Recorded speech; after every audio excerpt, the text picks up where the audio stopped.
There we go. All right, we're YouTubing now. We're YouTubular.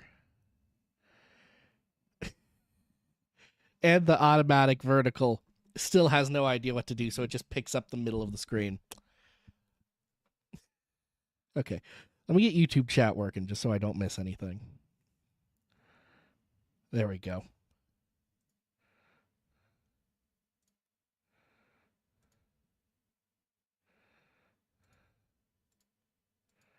Alrighty.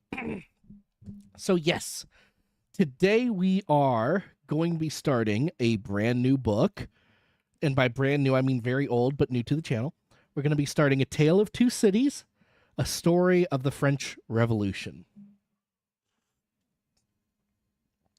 by Charles Dickens. And yes, that is the full title. It is A Tale of Two Cities, subtitle, A Story of the French Revolution. And I'm very excited for this one. This is like one of the classic books, right? This is one of the books of all time. And it's going to be super fun. So a couple notes about formatting for this book, things of that nature. So fun fact, this book is actually separated into 3 smaller books. Yes. So there's book the first, book the second, which is very big, and book the third, which is the second longest. The first book is only 6 chapters. The second is 24, and the third is 25. If I can read, can I read? No, that's 15. The third is only 15. So book the second is much, much longer. But we will be doing 3 chapters of this one, I think, at a time. I think 3 chapters at a time is appropriate. Something I didn't like about how I handled the last couple of books is how they took forever to get through. Some of them had very big chapters, right? But I think what my decision there is I'm just going to stream longer and have more tea and just get through more of it.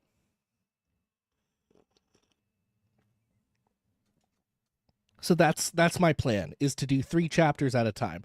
So we've got 6 and 24 and 15, which is, if I can do math, 21 and 24 is 45.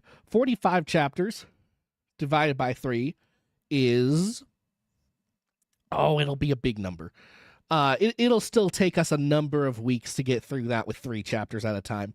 Depending on the length of the chapters, I may do more or less. I'm very, very excited to get into this one. Very excited to get into an old one, you know. If you've seen the YouTube thumbnail, I took one of the very old covers of this book for the thumbnail. I like it a lot. There was an alternate cover, which is a very old man in a jail cell, which I also liked, but I did not like more than. So yeah. Oh, and just to cover myself legally, I have to say this. We're using the Gutenberg.org version from Project Gutenberg. If you would like to access this book yourself for free in totality, along with thousands and thousands of other pieces of literature that have been saved for posterity, go to the Project Gutenberg website.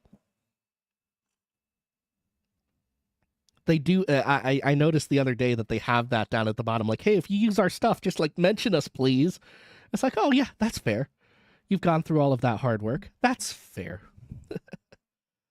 So before we get into the book, how's everybody doing? Everyone having a good day? Say hello if you want. Where did I put YouTube chat? I had it popped up over here somewhere. There it is.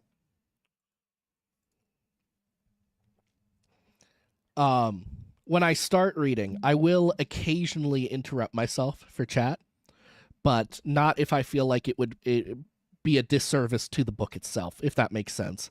So that's why I wanted to take a little time before we actually started. My tea today, it is a black tea with vanilla from the Walmart. It came in a tin. I like it a lot. And hopefully, I think I'm over my cold at this point. I think I am. Hopefully that lasts.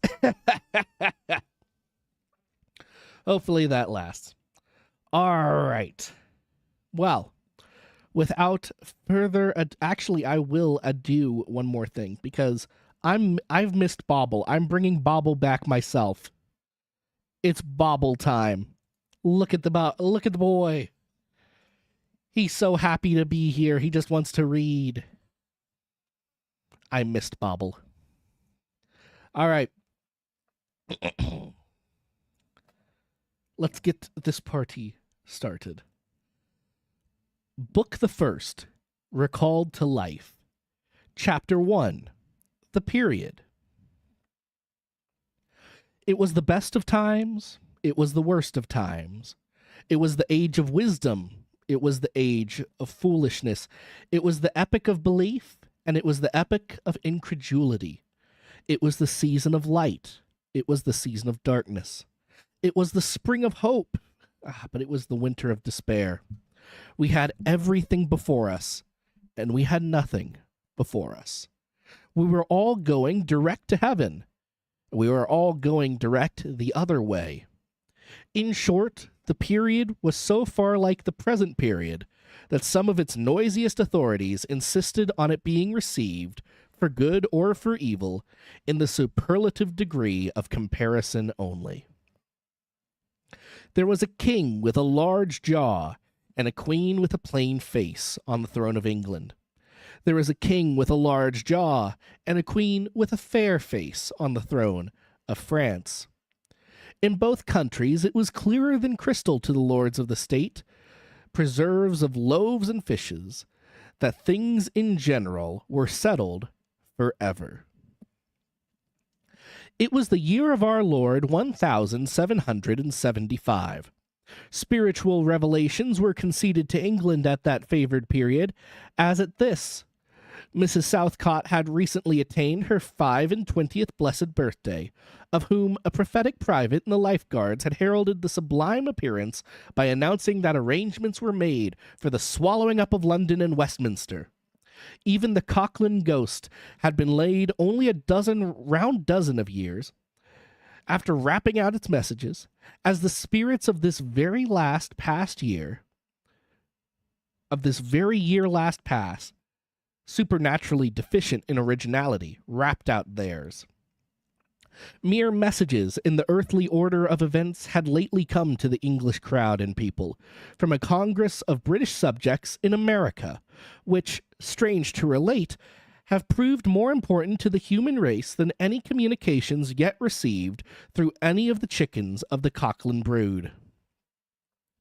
France, less favored on the whole to matters spiritual than her sister of the shield and trident, rolled with exceeding smoothness downhill, making paper money and spending it.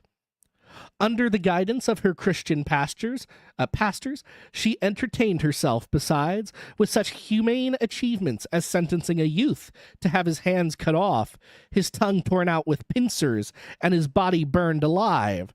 Oh, because he had not kneeled down in the rain to do honor to a dirty procession of monks which passed within his view at a distance of 50 or 60 yards. It is likely enough that, rooted in the woods of France and Norway, there were growing trees when that sufferer was put to death, already marked by the woodman Fate to come down and be sawn into boards, to make a certain movable framework with a sack and a knife in it, terrible in history. It is likely enough that in the rough outhouses of some tillers of the heavy lands adjacent to Paris, there were sheltered from the weather that very day rude carts, bespattered with rustic mire, snuffed about by pigs and roosted in by poultry, which the farmer, Death, had already set apart to be his tumbrils of the Revolution. But that woodman and that farmer, though they work unceasingly, work silently, and no one heard them as they went about with muffled tread, the rather, for as much as to entertain any suspicion that they were awake, was to be atheistical and traitorous. In England, there was scarcely an amount of order and protection to justify much national boasting. Daring burglaries by armed men and highway robberies took place in the capital itself every night. Families were publicly cautioned not to go out of town without removing their furniture to upholsterers' warehouses for security.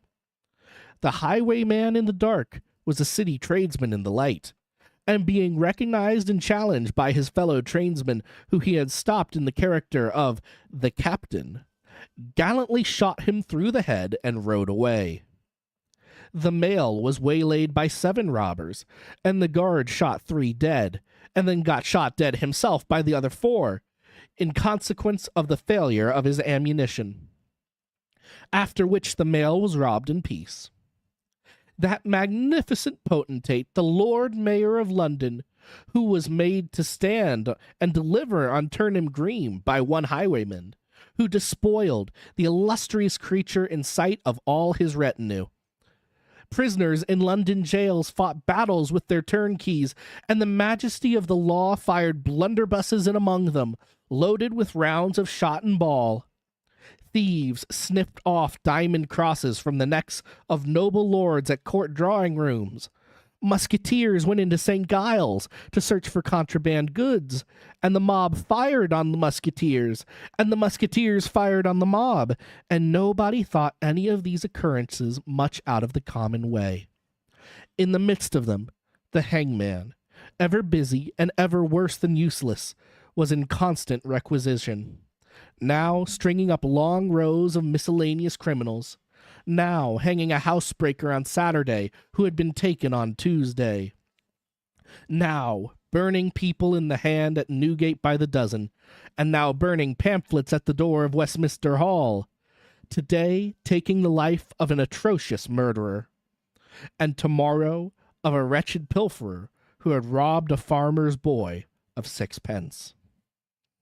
All these things, and 1,000 like them, came to pass in and close upon the dear 1-year-old year 1775, environed by them, while the woodman and the farmer worked unheeded, those 2 of the large jaws, and those other 2 of the plain and fair faces, trod with stir enough, and carried their divine rights with a high hand.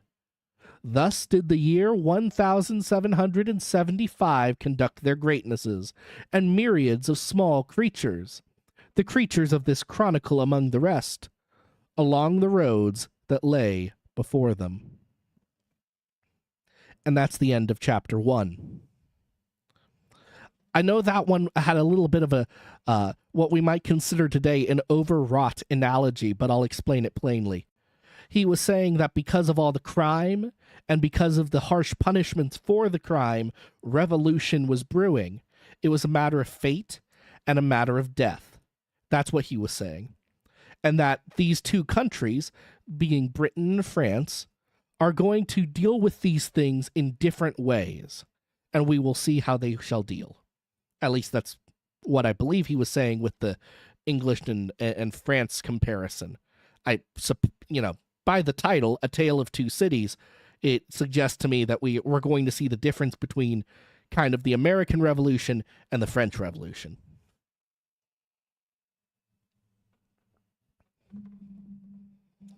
I think I'll bundle in chapter 1, since that was fairly brief, alongside chapter 2. So we'll keep recording and move ourselves along. Chapter 2, The Mail. It was the Dover Road that lay, on a Friday night late in November, before the first of the persons with whom this history has business. The Dover Road lay, as to him, beyond the Dover Mail, as it lumbered up Shooter's Hill. He walked uphill in the mire by the side of the mail, as the rest of the passengers did, not because they had the least relish for walking exercise, under the circumstances, but because the hill and the harness and the mud and the mail were all so heavy that the horses had 3 times already come to a stop, besides once drawing the coach across the road, with the mutinous intent of taking it back to Blackheath. Reins and whip and coachman and guard, however, in combination, had read that article of war which forbade a purpose otherwise strongly in favor of the argument, that some brute animals are endured with reason, and the team had capitulated and returned to their duty. With drooping heads and tremulous tails, they mashed their way through the thick mud, floundering and stumbling between whiles, as if they were falling to pieces at the larger joints. As often as the driver rested them and brought them to a stand, with the wary, "Ho-ho! So-ho, then!" the near leader violently shook his head and everything upon it, like an unusually emphatic horse, denying that the coach could be got up the hill. Whenever the leader made this rattle, the passenger started, as a nervous passenger might, and was disturbed in mind. There was a steaming mist in all the hollows, and it had roamed in its forlornness up the hill, like an evil spirit, seeking rest and finding none. A clammy and intensely cold mist, it made its slow way through the air in ripples that visibly followed and overspread one another, as the waves of an unwholesome sea might do. It was dense enough to shut out everything from the light of the coach lamps, but these its own workings, and a few yards of road beside. And the reek of the laboring horses steamed into it, as if they had made it all. 2 other passengers, besides the one, were plodding up the hill by the side of the mail. All 3 were wrapped to the cheekbones and over the ears, and wore jack-boots. Not one of the 3 could have said from anything he saw what either of the other 2 was like, and each was hidden under almost as many wrappers from the eyes as from the mind, as from the eyes of the body of his 2 companions. In those days, travelers were very shy of being confidential on a short notice, for anybody on the road might be a robber or in league with robbers. As to the latter, when every posting house and alehouse could produce somebody in the captain's pay, ranging from the landlord to the lowest stable nondescript, it was the likeliest thing upon the cards. So the guard of the Dover mail thought to himself that Friday night in November, 1775, lumbering up Shooter's Hill, as he stood on his own particular perch beside the mail, beating his feet and keeping an eye and a hand on the arm chest before him, where a loaded blunderbuss lay at the top of 6 or 8 loaded horse pistols, deposited on a substratum of cutlass. The Dover mail was in its usual genial position that the guard suspected the passengers suspected one another and the guard, and they all suspected everybody else. And the coachman was sure of nothing but the horses, as to which cattle he could, with a clear conscience, have taken his oath on the 2 testaments that they were not fit for the journey. "Whoa!" said the coachman. "So then, one more pull and you're at the top, and be damned to you, for I've had trouble enough to get you to it." "Joe!" "Halloa!" the guard replied. "What o'clock do you make it, Joe?" 10 minutes, good past 11. "My blood!" ejaculated the vexed coachman. "And not atop of Shooters yet? Get on with you." The emphatic horse, cut short by the whip in a most decided negative, made a decided scramble for it, and for the other 3 horses followed suit. Once more the Dover mail struggled on, with the jackboots of its passengers squashing along by its side. They had stopped when the coach stopped, and they kept close company with it. If any one of the 3 had had the hardihood to propose to another to walk on a little ahead into the midst and darkness, he would have put himself in a fair way of getting shot instantly as a highwayman. The last burst carried the mail to the summit of the hill. The horses stopped to breathe again, and the guard got down to skid the wheel for the descent and open the coach door to let the passengers in. "Joe!" cried the coachman in a warning voice, looking down from his box. "What do you say, Tom?" They both listened. "I say a horse at a canter coming up, Joe." "I say a horse at a gallop, Tom," returned the guard, leaving his hold of the door and mounting nimbly to his place. "Gentlemen, in the king's name, all of you!" With this hurried adjuration, he cocked his blunderbuss and stood on the offensive. The passenger booked by this history was on the coach step, getting in. The two other passengers were close to behind him and about to follow. He remained on the step, half in the coach and half out of. They remained in the road below him. They all looked from the coachman to the guard, and from the guard to the coachman, and listened. The coachman looked back, and the guard looked back, and even the emphatic leader pricked up his ears and looked back without contradicting. The stillness consequent on the cessation of the rumbling and laboring of the coach, added to the stillness of the night, made it very quiet indeed. The panting of the horses communicated a tremulous motion to the coach, as if it were in a state of agitation. The hearts of the passengers beat loud enough perhaps to be heard, but at any rate, the quiet pause was audibly expressive of people out of breath and holding the breath, and having the pulses quickened by expectation. The sound of a horse at a gallop came fast and furiously up the hill. "So!" the guard sang out as loud as he could roar. "You there! Stand! I shall fire!" The pace was suddenly checked, and with much splashing and floundering, a man's voice called from the mist. "Is that the Dover mail?" "Never mind what it is," the guard retorted. "What are you?" "Is that the Dover mail?" "Why do you want to know?" "I want a passenger, if it is." "What passenger?" "Mr. Jarvis Lorry." Our booked passenger showed in a moment that it was his name. The guard, the coachman, and the two other passengers eyed him distrustfully. "Keep where you are," the guard called to the voice in the mist, "because if I should make a mistake, it could never be set right in your lifetime. Gentlemen of the name of Lorry, answer straight." "What is the matter?" asked the passenger then, with mildly quavering speech. Who wants me? Is it Jerry?" "I don't like Jerry's voice if it is Jerry," growled the guard to himself. "He's hoarser than suits me, is Jerry." "Yes, Mr. Lorry." "What is the matter?" "A dispatch sent after you from over yonder. Tea and Company." I know this messenger, God," said Mr. Lorry, getting down into the road, assisted from behind more swiftly than politely by the other two passengers, who immediately scrambled into the coach, shut the door, and pulled up the window. "He may come close. There's nothing wrong." "I hope there ain't, but I can't make so nashin sure of that," said the guard in gruff soliloquy. "Hello, you!" "Well, and hello, you!" said Jerry, more hoarsely than before. "Come on at a foot pace, do you mind me?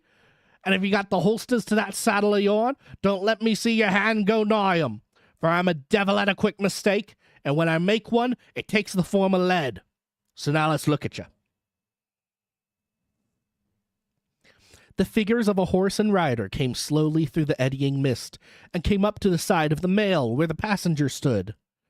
The rider stooped, and casting up his eyes at the guard, handed the passenger a small folded paper. The rider's horse was blown, and both horse and rider were covered with mud, from the hooves of the horse to the hat of the man. "Guard," said the passenger, in a tone of quiet business confidence. The watchful guard, with his right hand at the stock of his raised blunderbuss, his left at the barrel, and his eye on the horseman, answered curtly, "Sir?"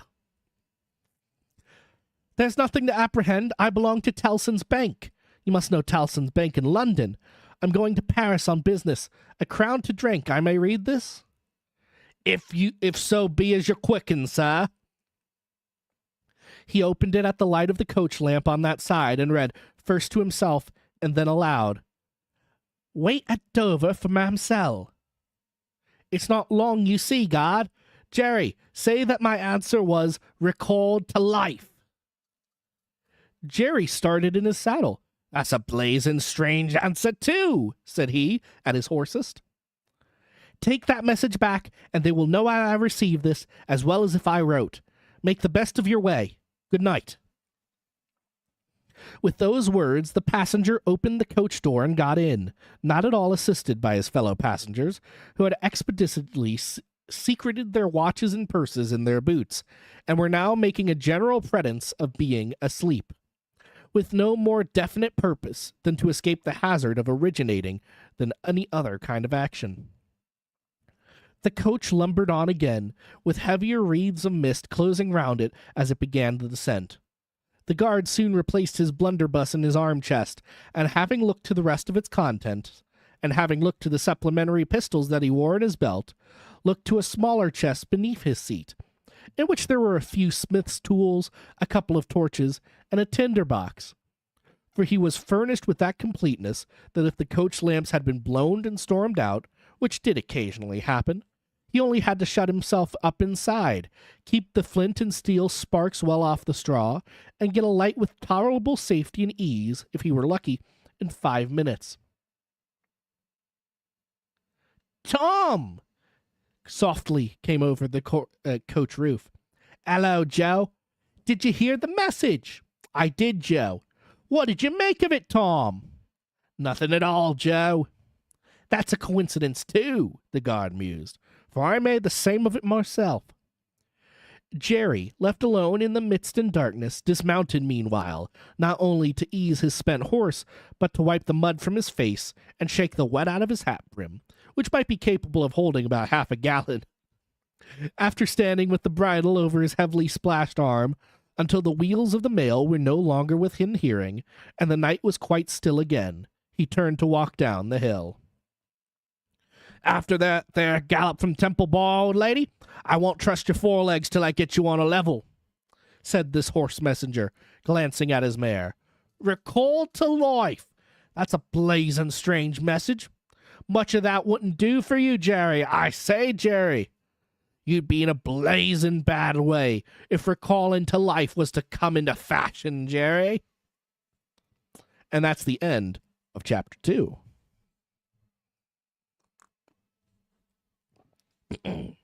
All right, let me stop recording real quick and get ready for the next one.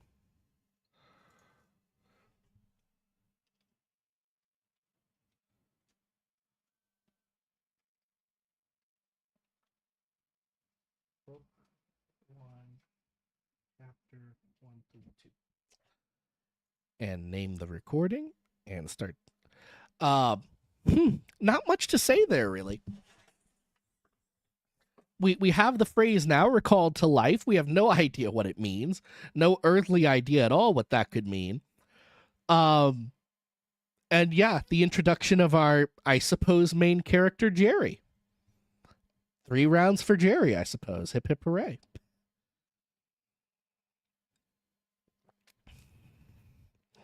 This is going faster than I thought it would, but chapter 3 is much longer.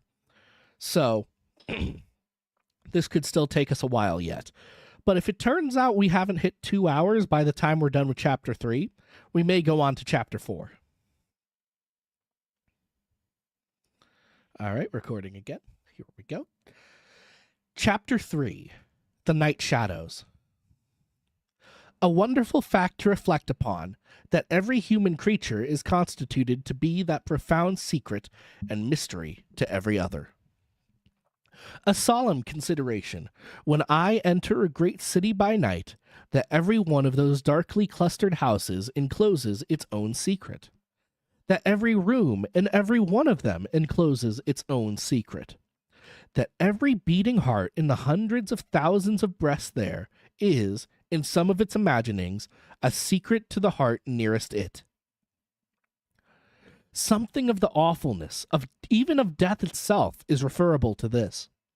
No more can I turn the leaves of this dear book that I loved, and vainly hope in time to read it all. No more can I glance into the depths of this unfathomable water, wherein, as momentary lights glanced into it, I've had glimpses of buried treasure and other things submerged. It was appointed that the book should shut with a spring, for ever and ever, when I had read but a page. It was appointed that the water should be locked in an eternal frost, when the light was playing on its surface, and I stood in ignorance on the shore. My friend is dead. My neighbor is dead. My love, the darling of my soul, is dead. It is the inexorable consolidation and perpetuation of the secret that was always in that individuality, and which I shall carry in mind to my life's end. In any of the burial places of this city through which I pass, is there a sleeper more inscrutable than its busy inhabitants are, in their innermost personality to me, or than I am to them? As to this, his natural and not to be alienated inheritance, the messenger on horseback had exactly the same possessions as the king, the first minister of state, or the richest merchant in London. So, with the 3 passengers shut up in the narrow compass of one lumbering old mail coach, they were mysteries to one another, as complete as if each had been in his own coach and 6, or his own coach and 60, with the breadth of a country between him and the next. The messenger rode back at an easy trot, stopping pretty often at alehouses by the way to drink, but evincing a tendency to keep his own counsel and to keep his hat cocked over his eyes. He had eyes that assorted very well with that decoration, being of a surface black, with no depth in the color or form, and much too near together, as if they were afraid of being found out in something singly if they kept too far apart. They had a sinister expression, under an old cocked hat like a 3-cornered spittoon, and over a great muffler for the chin and throat, which descended nearly to the wearer's knees. When he stopped for drink, he moved this muffler with his left hand, only while he poured his liquor in with his right, and as soon as that was done, he muffled again. "No, Jerry, no," said the messenger, harping on one theme as he rode. "It wouldn't do for you, Jerry. Jerry, you're honest tradesman. It wouldn't suit your line of business. Recalled. Bust me if I don't think he'd been a-drinking." His message perplexed his mind to that degree that he was fain, several times, to take off his hat to scratch his head. Except on the crown, which was raggedly bald, he had stiff black hair standing jaggedly all over it, and growing downhill almost to his broad, blunt nose. It was so like Smith's work, so much more than the top of a strongly spiked wall than a head of hair, that the best of players at leapfrog might have declined him as the most dangerous man in the world to go over.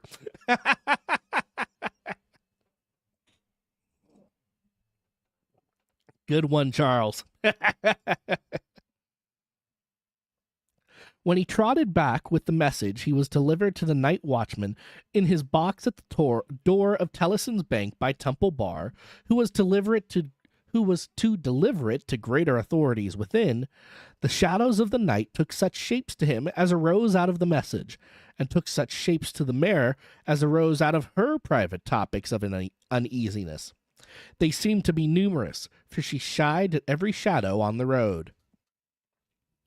What time the mail coach lumbered, jolted, rattled, and bumped upon its tedious way, with its 3 fellow inscrutables inside, to whom, likewise, the shadows of the night revealed themselves, in the forms of their dozing eyes and wandering thoughts suggested.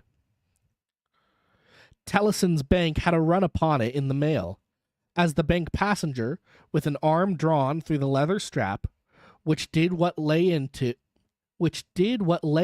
to keep him from pounding against the next passenger and driving him into his corner whenever the coach got a special jolt, nodded in his place with half-shut eyes, the little coach windows, and the coach lamp dimly gleaming through them, and the bulky bundle of opposite passenger became the bank, and did a great stroke of business.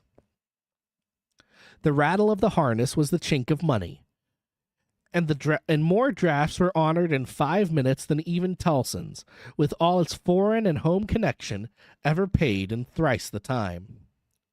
Then the strong rooms underground at Tellson's, with such of their valuable stores and secrets as were known to the passenger, and it was not a little that he knew about them, opened before them, and he went in among them with the great keys and the feebly burning candle, and found them safe and strong and sound and still, just as he had seen them last. But though the bank was almost always with him, and though the coach, in a confused way, like the presence of pain under an opiate, was always with him, excuse me, there was another current of impression that never ceased to run all through the night.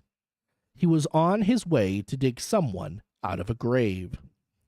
Now, which of the multitude of faces that showed themselves before him were the true face of the buried person? The shadows of the night did not indicate, but they were all the faces of a man of 45 by years, and they differed principally in the passions they expressed, and in the ghastliness of their worn and wasted state. Pride, contempt, defiance, stubbornness, submission, lamentation, these succeeded one another. So did varieties of sunken cheek, cadaverous color, emaciated hands and figures. But the face was in the main one face, and every head was prematurely white. 100 times the dozing passenger inquired of this spectre. Buried how long? The answer was always the same. Almost 18 years. You had abandoned all hope of being dug out? Long ago. You know that you are recalled to life? They tell me so. I hope you care to live? I can't say. Shall I show her to you? Will you come and see her? The answers to this question were various and contradictory. Sometimes the broken reply was, wait, it would kill me if I saw her too soon. Sometimes it was given in a tender rain of tears, and then it was, take me to her. Sometimes it was staring and bewildered, and then it was, I don't know her, I don't understand. After such imaginary discourse, the passenger in his fancy would dig, and dig, now with a spade, now with a great key, now with his hands, to dig this wretched creature out. Got out at last, with earth hanging round his face and hair, he would suddenly fan away to dust. The passenger would then start to himself and lower the window to get the reality of mist and rain on his cheek. Yet even when his eyes were opened on the mist and rain, on the moving patch of light from the lamps, and the hedge at the roadside retreating by jerks, the night shadows outside the coach would fall into the train of the night shadows within. The real banking house by Temple Bar, the real business of the past day, the real strong rooms, the real express sent after them, and the real message returned would all be there. Out of the midst of them, the ghostly face would rise, and he would accost it again. Buried how long? Almost 18 years. I hope you care to live. I can't say. Dig, dig, dig, until an impatient movement from one of the two passengers would admonish him to pull up the window, draw his arm securely through the leathern strap, and speculate upon the two slumbering forms until its mind lost hold of them again, and they again slid away into the bank and the grave. Buried how long? Almost 18 years. You had abandoned all hope of being dug out? Long ago. The words were still in his hearing as just spoken, distinctly in his hearing as ever spoken words had been in his life, while the weary passenger started to consciousness of daylight and found that the shadows of the night were gone.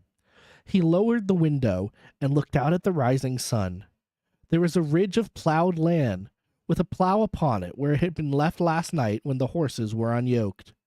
Beyond, a quiet coppice wood, in which many leaves of burning red and golden yellow still remained upon the trees. Though the earth was cold and wet, the sky was clear, and the sun rose bright, placid, and beautiful. 18 years, said the passenger, looking at the sun. Gracious creator of day, to be buried alive for 18 years. And that's the end of chapter 3. I really thought that one was longer than it was. That one barely took me 10 minutes to get through.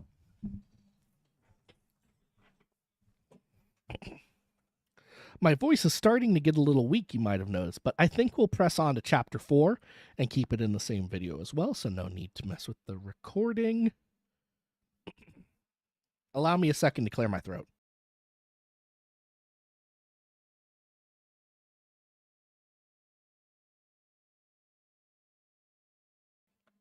All right, then.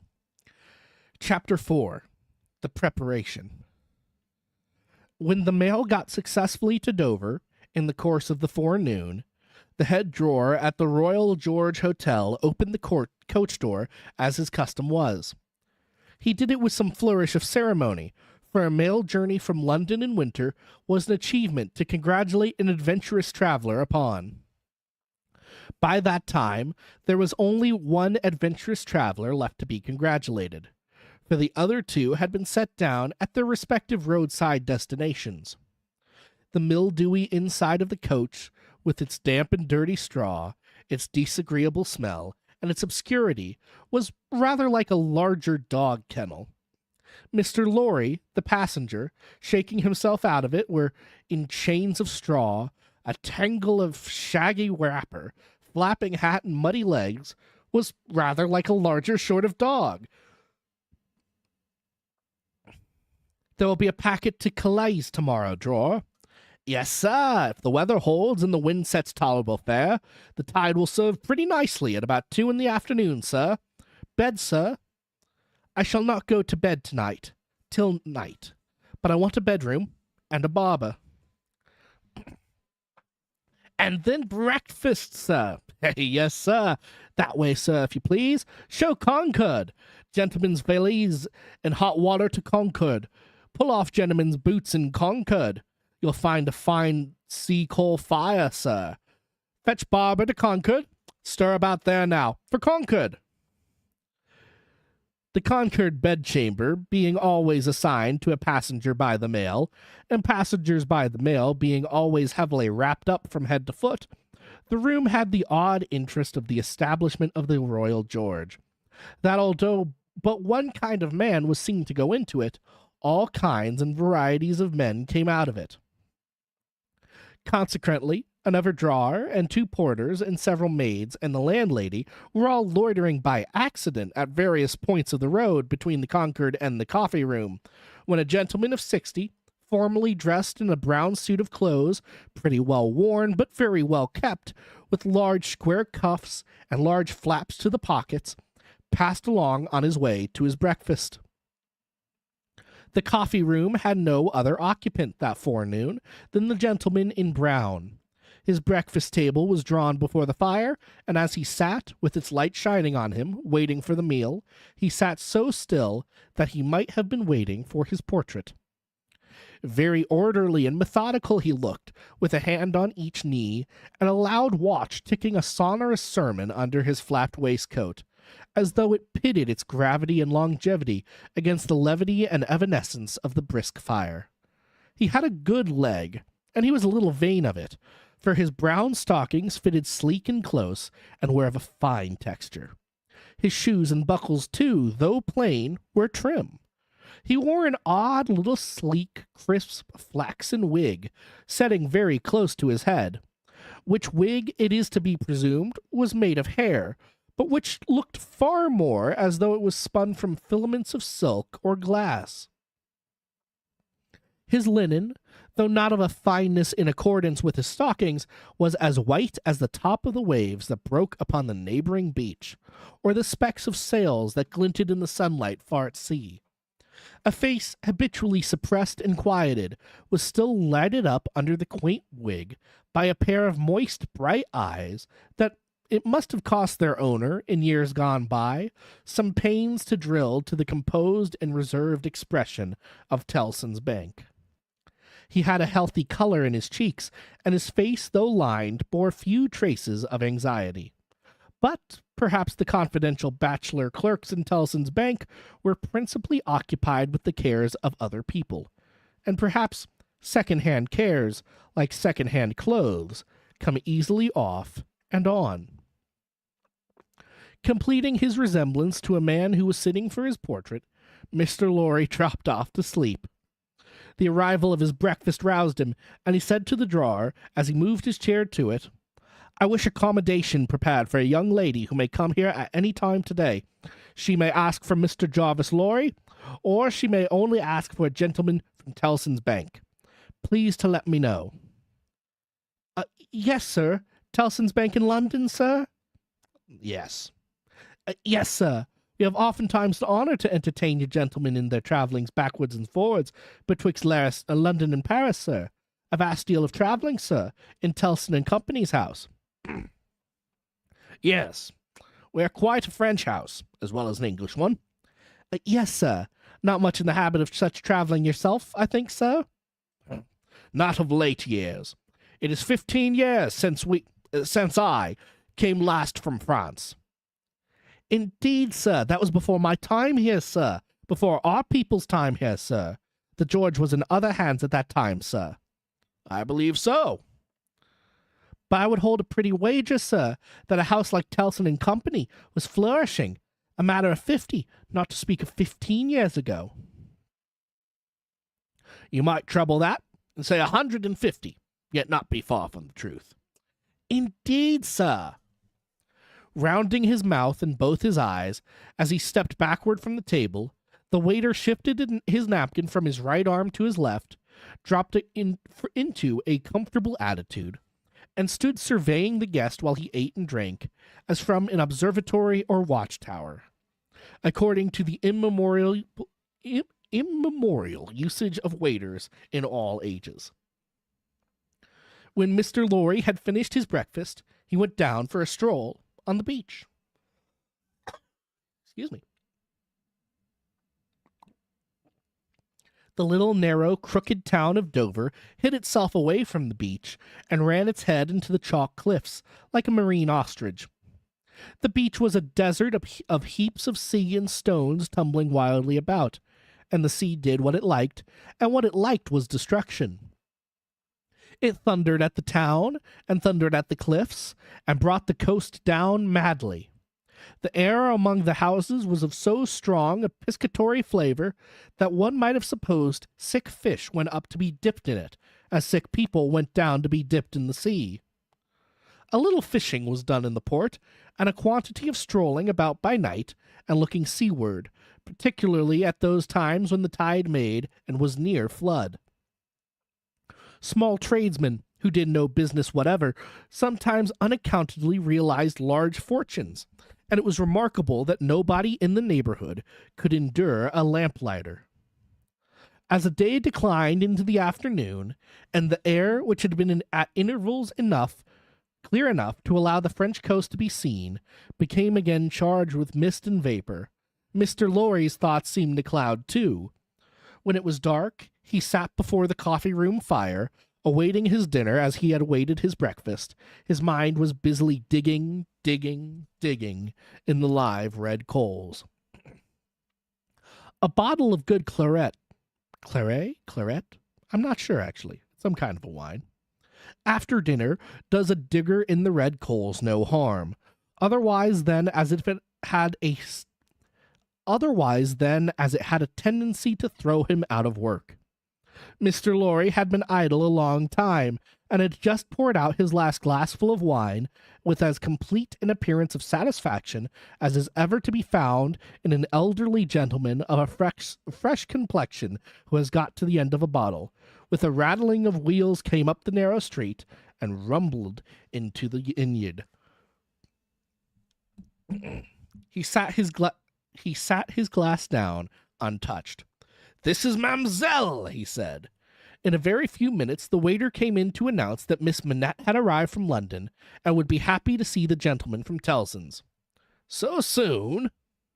Miss Manette had taken some refreshment on the road, and required none then, and was extremely anxious to see the gentleman from Tellson's immediately, if it suited his pleasure and convenience. The gentleman from Tellson's had nothing left for it but to empty his glass with an air of stolid desperation, settle his odd little flaxen wig at the ears, and follow the waiter to Miss Manette's apartment.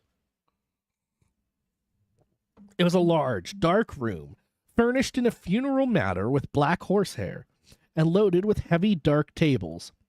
These had been oiled and oiled until the two tall candles on the table in the middle of the room were gloomily reflected on every leaf, as if they were buried in deep graves of black mahogany, and no light to speak of could be expected from them until they were dug out. The obscurity was so difficult to penetrate that Mr. Lorry, picking his way over the well-worn Turkey carpet, supposed Miss Manette to be, for the moment, in some adjacent room, until, having got past the two tall candles, he saw standing to receive him by the table between them and the fire, a young lady of not more than 17, in a riding cloak, and still holding her straw traveling hat by its ribbon in her hand. As his eyes rested on a short, slight, pretty figure, a quantity of golden hair, a pair of blue eyes that met his own with an inquiring look, and a forehead with a singular capacity, remembering how young and smooth it was, of rifting and knitting itself into an expression that was not quite one of perplexity, or wonder, or alarm, or merely of a bright fixed attention, though it included all of the four expressions. As his eyes rested on these things, a sudden, vivid likeness passed before him, of a child whom he had held in his arms on the passage across that very channel, one cold time, when the hail drifted heavily and the sea ran high. The likeness passed away, like a breath, along the surface of the gaunt pier glass behind her, on the frame of which a hospital procession of negro cupids, several headless and all cripples, were offering black baskets of dead sea fruit to black divinities of the feminine gender. And he made his formal bow to Miss Manette. "Pray take a seat, sir," in a very clear and pleasant young voice.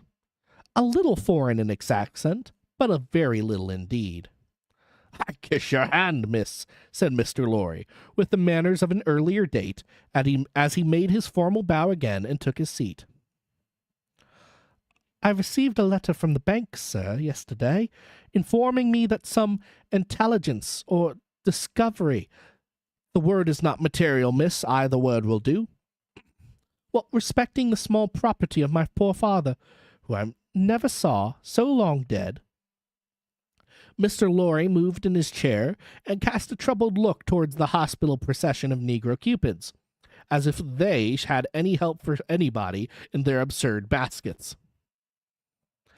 "Rendered it necessary that I should go to Paris, there to communicate with a gentleman of the bank, so good as to be dispatched to Paris for the purpose." "Myself?" "As I was prepared to hear, sir." She curtsied to him.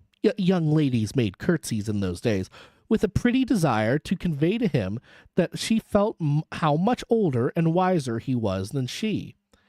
He made her another bow. "I replied to the bank, sir, that as it was considered necessary by those who know, and who are so kind to advise me, that I should go to France, and that as I am an orphan and have no friend who could go with me, I should deem it highly if I might be permitted to place myself during the journey under that worthy gentleman's protection. The gentleman had left London, but I think a messenger was sent after him to beg the favour of his waiting for me here." "I was happy," said Mr. Lorry, "to be entrusted with the charge. I shall be more happy to execute it." "Sir, I thank you indeed. I thank you very gratefully. It was told me by the bank that the gentleman would explain to me the details of the business, and that I must prepare myself to find them of a surprising nature. I have done my best to prepare myself, and I naturally have a strong and eager interest to know what they are." "Naturally," said Mr. Lorry. "Yes, After a pause, he added, again settling the crisp flaxen wig at his ears, "It is very difficult to begin." He did not begin, but in his indecision met her glance. The young forehead lifted itself into that singular expression, but it was pretty and characteristic, besides being singular, and she raised her hand, as if with an involuntary action she caught at or stayed some passing shadow.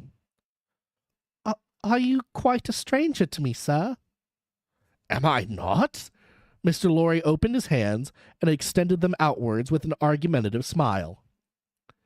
Between the eyebrows and just over the little feminine nose, the line of which was as delicate and fine as it was possible to be, The expression deepened itself as she took her seat thoughtfully in the chair by which she had hitherto remained standing. He was watching her as she mused, and the moment she raised her eyes again went on. In your adopted country, I presume, I cannot do better than to address you as a young English lady, Miss Manette. If you please, sir. Miss Manette, I am a man of business. I have a business charge to acquit myself of. In your reception of it, don't heed me any more than if I was a speaking machine. Truly, I am not much else. I will, with your leave, relate to you, miss, the story of one of our customers. A story? He seemed willfully to mistake the words she had repeated when he added, in a hurry, Yes, customers. In the banking business, we usually call our connection our customers. He was a French gentleman, a scientific gentleman, a man of great acquirements, a doctor. Not of Bouvet. Why, yes, of Bouvet. Like Monsieur Manette, your father, the gentleman was of Bouvet. Like Monsieur Manette, your father, the gentleman was of repute in Paris. I had the honor of knowing him there. Our relations were business relations, but confidential. I was at that time in our French house and had been, 20 years. At that time, I may ask, at what time, sir? I speak, miss, of 20 years ago. He married an English lady, and I was one of the trustees.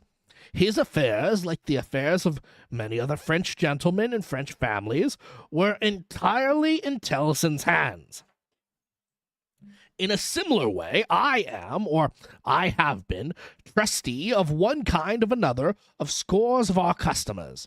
These are mere business relations, miss. There is no friendship in them, no particular interest, nothing like sentiment. I have passed from one to another in the course of my business life, just as I pass from one of our customers to another in the course of my business day. In short, I have no feelings. I am a mere machine. To go on. But this is my father's story, sir, and I begin to think. The curiously roughened forehead was very intent upon him. That when I was left an orphan through my mother's surviving my father only 2 years, it was you who brought me to England. I am almost sure it was you. Mr. Lorry took the hesitating little hand that confidingly advanced to take his, and he put it with some ceremony to his lips. He then conducted the young lady straight away to her chair again, and holding the chair back with his left hand, and using his right by turns to rub his chin, pull his wig at the ears, or point what he said, stood looking down into her face while she sat up, looking up into his. Miss Manette, it was I, and you will see how truly I spoke of myself just now in saying I had no feelings, and that all the relations I hold with my fellow creatures are mere business relations, when you reflect that I have never seen you since. No, you have been the ward of Tellson's house since, and I have been busy with the other business of Tellson's house since. Feelings? I have no time for them, no chance of them. I pass my whole life, miss, in turning an immense pecuniary mangle. After this odd description of his daily routine of employment, Mr. Lorry flattened his waxen wig upon his head with both hands, which was most unnecessary, for nothing could be flatter than its shining surface was before, and resumed his former attitude. So far, miss, as you have remarked, this is the story of your regretted father. Now comes the difference. If your father had not died when he did, don't be frightened how you start. She did indeed start, and she caught his wrist with both her hands. Pray, said Mr. Lorry in a soothing tone, bringing his left hand from the back of the chair to lay it on the supplicatory fingers that grasped him in so violent a tremble. Pray control your agitation, a matter of business. As I was saying. Her look so discomposed him that he stopped, wandered, and began anew.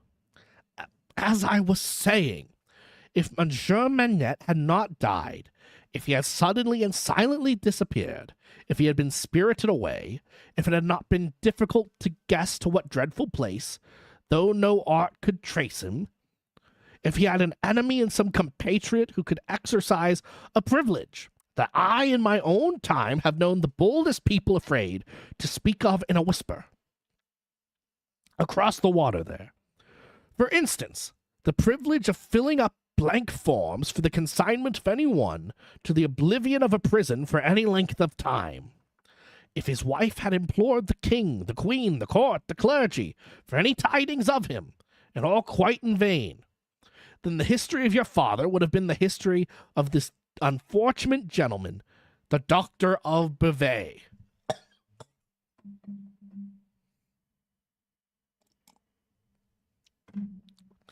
I entreat you to tell me more, sir. I will. I'm going to. Can you bear it? I can bear anything but the uncertainty you leave me in at this moment. You speak collectedly, and you are collected. That's good. Though his manner was less satisfied than his words. A matter of business. Regard it as a matter of business. Business that must be done. Now, if this doctor's wife, though a lady of great courage and spirit, had suffered so intensely from this cause before her little child was born. The little child was a daughter, sir. A daughter, a matter of business. Don't be distressed. Miss, if the poor lady had suffered so intensely before her little child was born that she came to the determination of sparing the poor child the inheritance of any part of the agony she had known the pains of, by rearing her in the belief that her father was dead. Oh, no, don't kneel. Why in heaven's name should you kneel to me? For the truth, oh dear, good, compassionate sir, for the truth. A matter of business. You confuse me, and how can I transact business if I am confused? Let us be clear-headed. If you could kindly mention now, for instance, what 9 times 9 pence are, or how many shillings and 20 guineas, it would be so encouraging. I should be so much more at ease about your state of mind. Without directly answering to this appeal, she sat so still when he had very gently raised her, that in the hands that had not ceased to clasp his wrist were so much more steady than they had been, that she communicated some reassurance to Mr. Jarvis Lorry. That's right, courage! Business, you have business before you, useful business. Miss Manette, your mother took this course with you. And when she died, I believe broken-hearted, having never slackened her unavailing search for your father, she left you, at 2 years old, to grow to be blooming, beautiful, and happy, without the dark cloud upon you of living in uncertainty, whether your father soon wore his heart out in prison, or wasted there through many lingering years. As he said the words, he looked down, with an admiring pity, on the flowing golden hair, as if he pictured to himself that it might have already been tinged with gray. You know that your parents had no great possession, and that what they had was secured to your mother and to you. There has been no new discovery of money or of any other property, but... He felt his wrist held closer, and he stopped. The expression in the forehead, which had been so particularly attracted his notice, and which was now immovable, had deepened into one of pain and horror.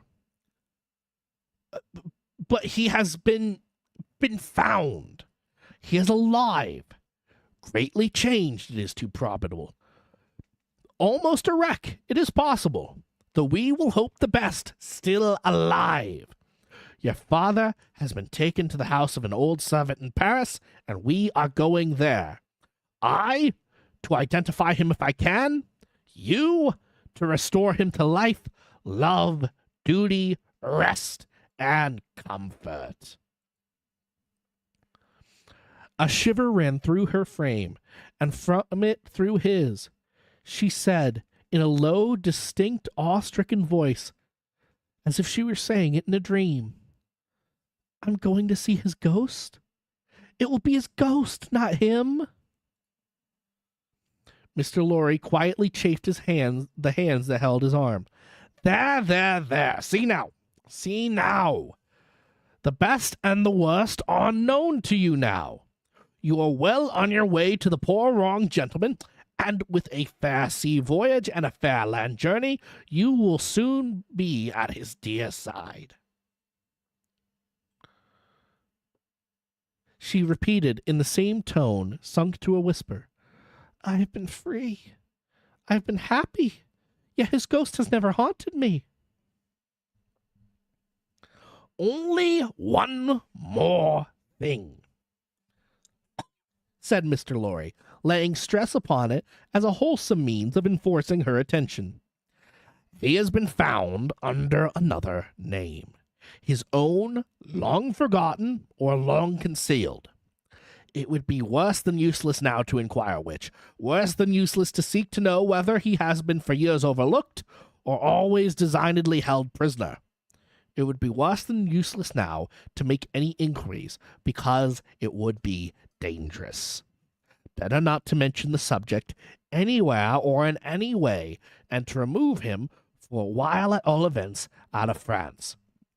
Even I, safe as an Englishman, and even Tellson's, important as they are to French credit, avoid all naming of the matter. I carry about me not a scrap of writing openly referring to it. This is a secret service altogether. My credentials, entries, memoranda, and all comprehended in the one line, recalled to life, which may mean anything. But what is the matter? She doesn't even notice a word. Miss Manette!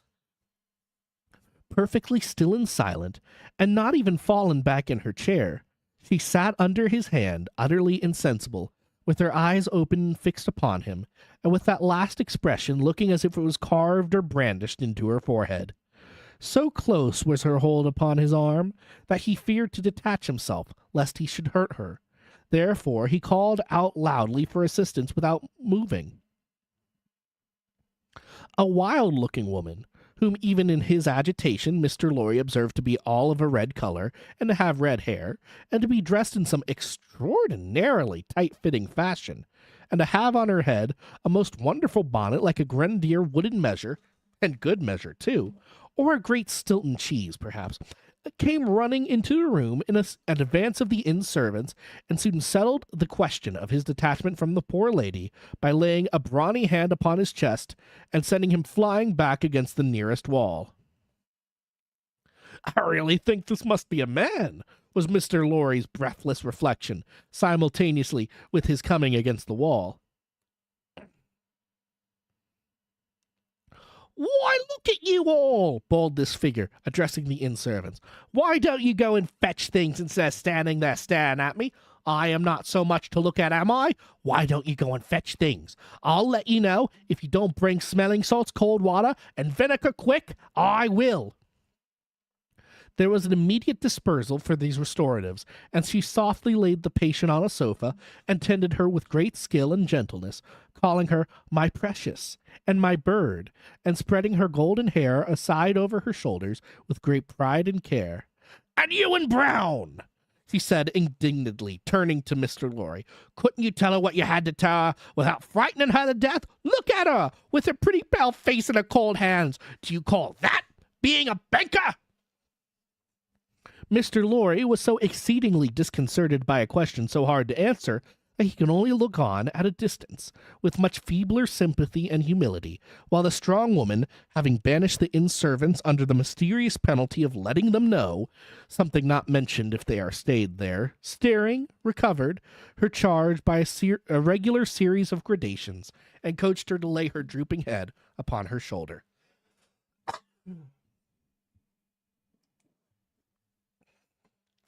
I hope she will do well now, said Mr. Lorry. No thanks to you and Brown if she does, my darling pretty.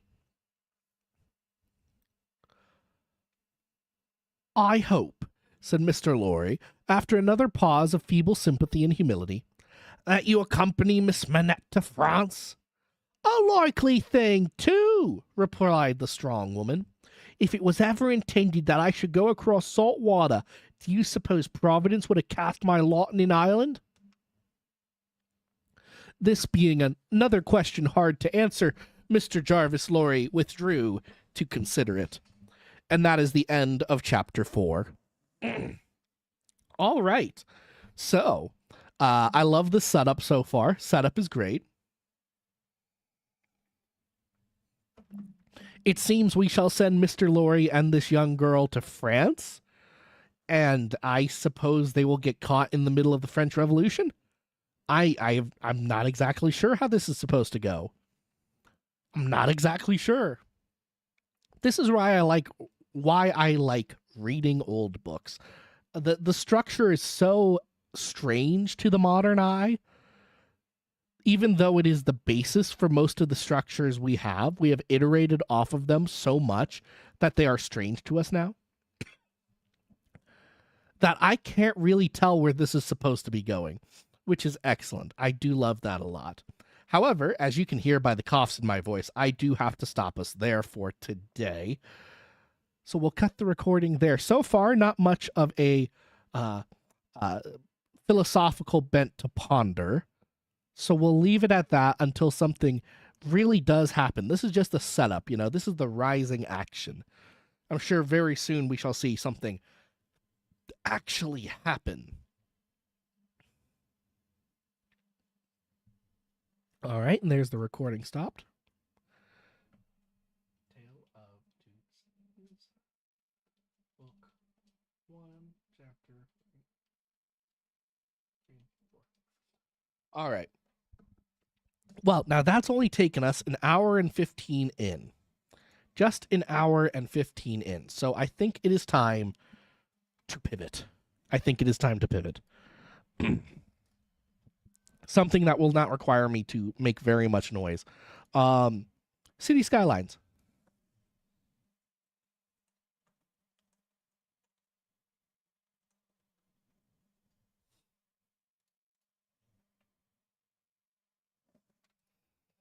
City skylines 2. We will do some city skylining. Allow me to set up my computer for such. And I will cut the fireplace as we no longer need it. I do love the fireplace sounds. I really do love the fireplace sounds. They're very nice. They give me a lot of joy. All right, well, that's loading. I'm going to walk over here and refresh my tea. Give me a minute.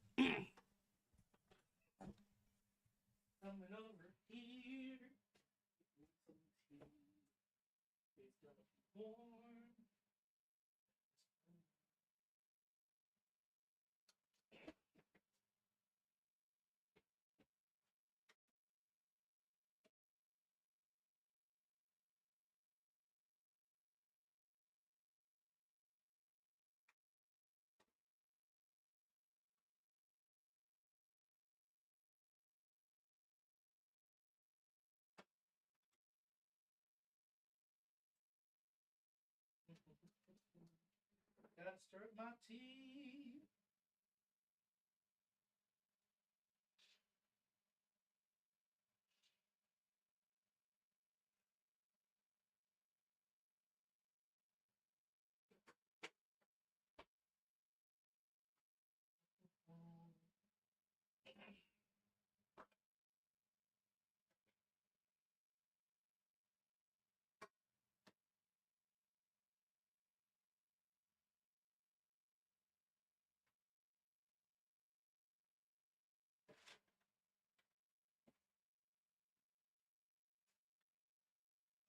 I actually read the name on the tin this time.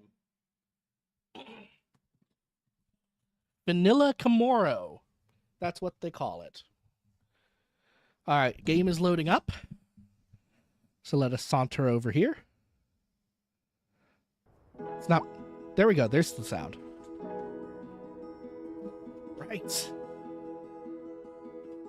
scooch in my chair here and see what everybody's complaining about. Is this hearses again? It is. All right.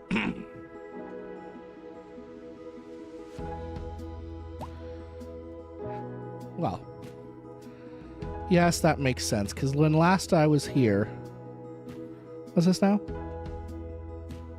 No vehicles pathfinding failed. For what? Oh, right, the tram line. I never rebuilt it.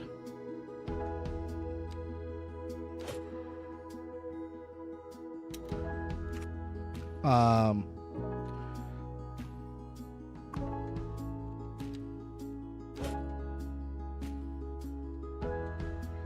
think that's all the trams. All right, so we're putting some farms in down here. This problem has only increased. I think we'll have to put a crematorium. That's what we were waiting for, a crematorium in the middle of town. In the meantime, we will enact some more skyscrapers over here, I think.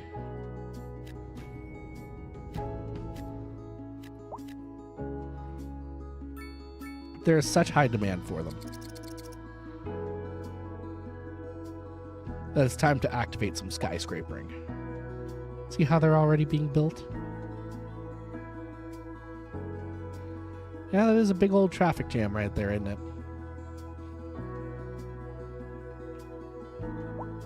Still better than anything else you're gonna have going on, bub.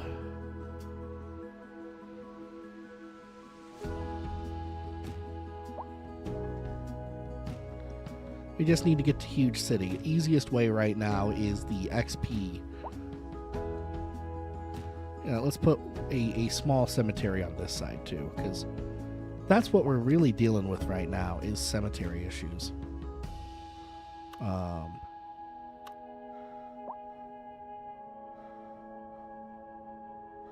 But right here by the highway.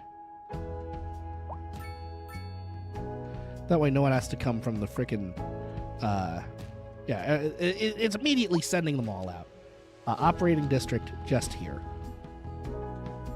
Otherwise, it'll all get stuck on the mainland.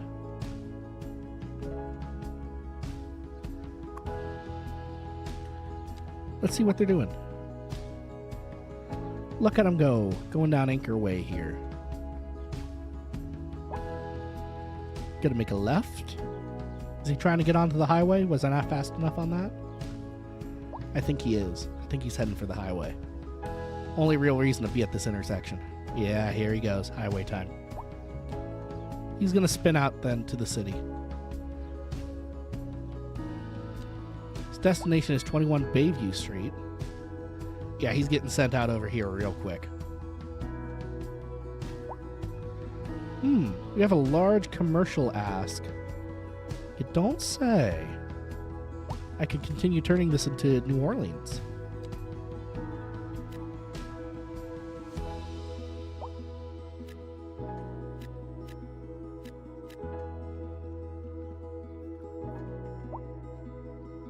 Give me some mixed housing over here, yeah?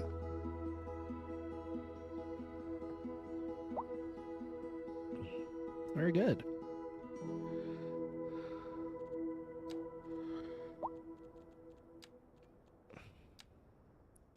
We can do some high density business as well. Business is good. We'll do a little bit right there. We'll do that whole block like that, I think. And since this one isn't building anything, we'll make this some low density business, so stuff will be built there. Yeah. Just didn't have enough space to do a skyscraper, I guess. Also doesn't seem to have enough space quite right here, does it? Because if I do that, yeah, it's instantly building. We interrupt this program to bring you a special forest fire where? Increasing areas of forest are being engulfed by flames. That could be... The thick smoke rising that'll from be the fine. fire That's all makes contained. The air dangerous to breathe. Citizens are advised I wonder to how this is vacate doing. any premises near the fires and remain at a safe 0.4 distance kilowatts. until Oh yeah, we emergency screwed up this services area big manage to time, get huh? the fires Yeah. under control. Interesting how I did manage to make that into a high-speed area. That seems to be persisting. But then it's just dumping out over here. Oh, there's the rocket ships.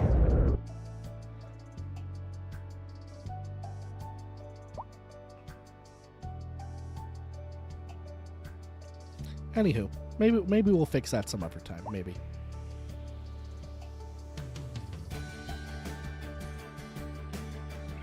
Man, even the what's the large cemetery that we put over here doing? What's he up to? Yeah, bunch of stuff going out. Give me every trail you're generating. All of them are getting into the city.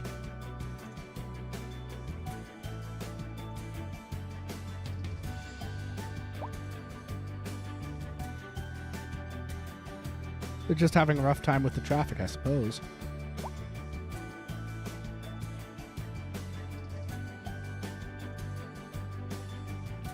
Let's see. We should do some gridding over here. We'll do a 3-lane asymmetric turn.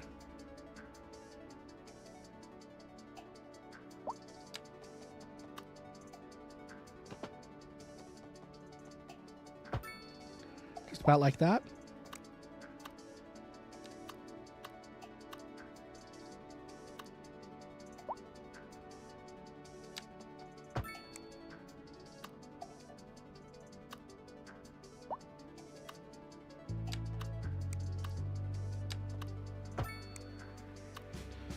Connect it up in a couple spots.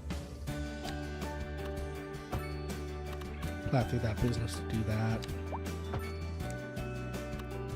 Because they're begging for more industrial zones.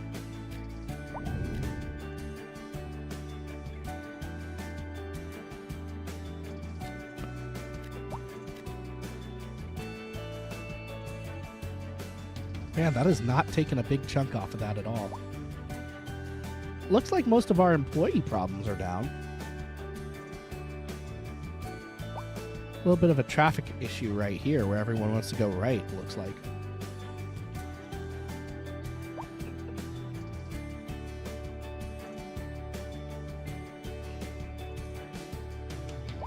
How many lanes is this?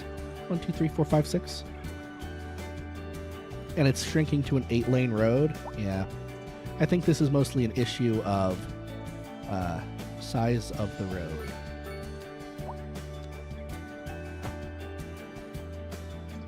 So we'll make it just 6 lanes all throughout. Now that's a 1-lane turn off. So we'll make that a 2-lane for them.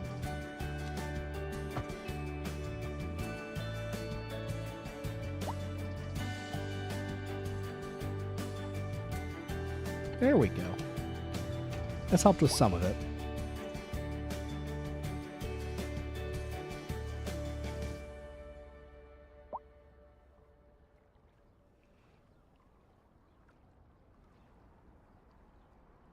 This one's right here still having issues, but that's fine.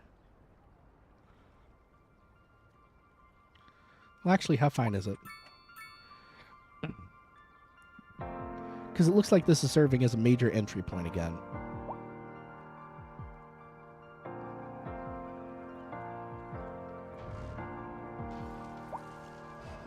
That probably helps with the smoothness of it. It's emptying into an extra lane, so it's got some space to work with. And because this is only a 3-point intersection, I think probably a roundabout would do pretty well here.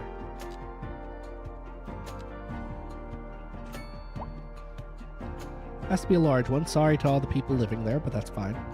We'll get new places to live eventually. Just keeps this kind of moving a little bit. Issue is still further down here. And the issue is, again, that people just aren't kind of moving right here, so...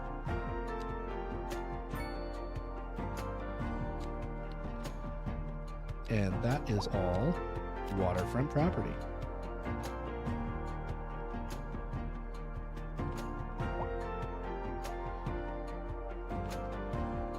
And that's helping this filter through very nicely.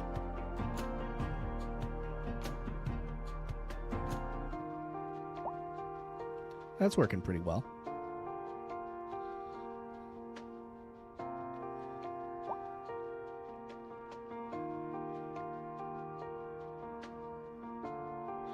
Let me check something. most of this traffic, yeah, the vast majority is leading up into there. So why don't I introduce something new?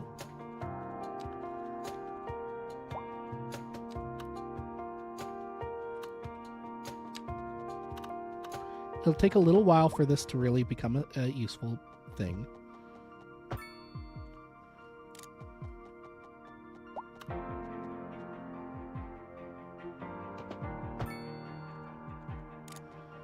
Up to 60.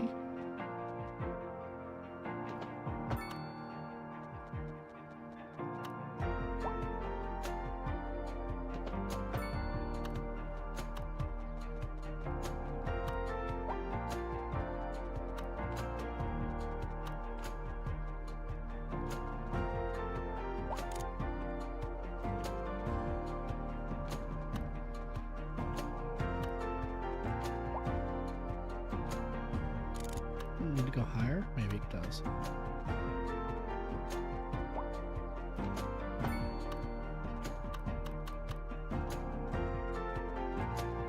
Invalid shape. Oh, is that working?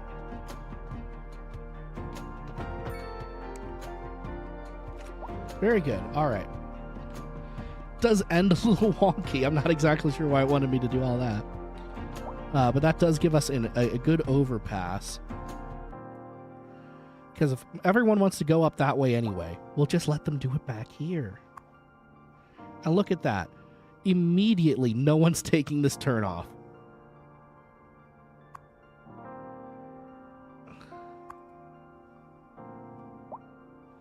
Immediately, everyone's coming up here. Solves a lot of our traffic issues in this area.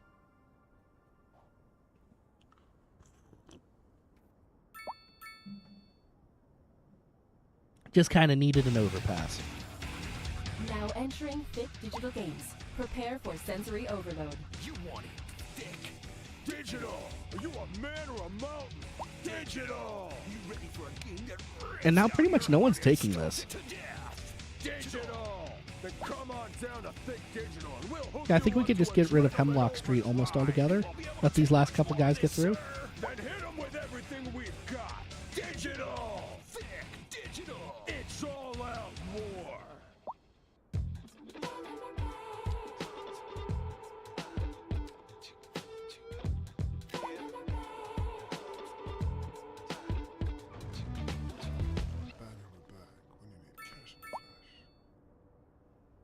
Yeah, that works pretty damn well. And look, almost all of them are using it, so.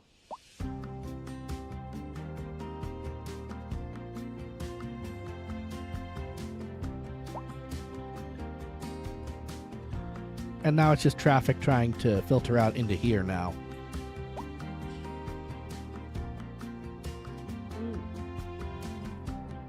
I see the issue. Our 6 lanes is tightening up to 4 again. When that's 6, that's 6. There's no reason. Why is that such a big, weird little dip there? No reason for that not to just be a consistent 6 right there.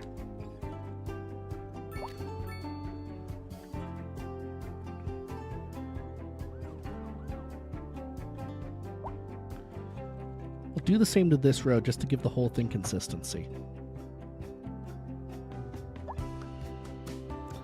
And I think we'll give it a little bit of a bigger roundabout as well. Just so the big roundabout has more lanes, you see.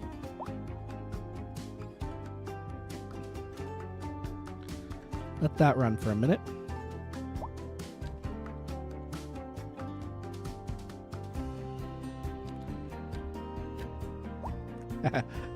They're gonna get a little skyscraper right there for no reason.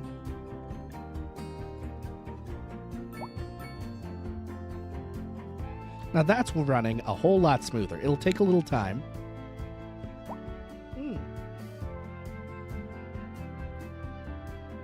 But that runs a whole lot smoother. Let me check traffic here. Yeah, this is just such a big feed. It's feeding everything.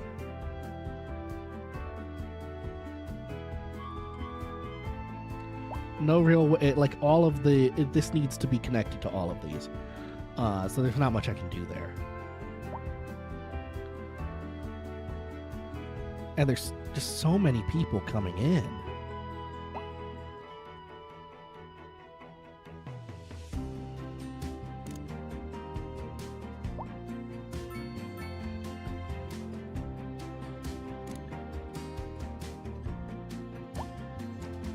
It is notable that the first underground highway connection is after all of that.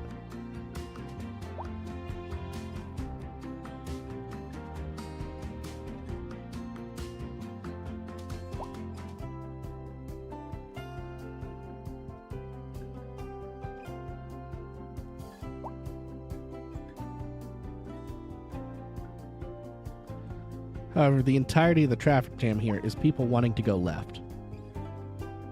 Or forward, but mostly left.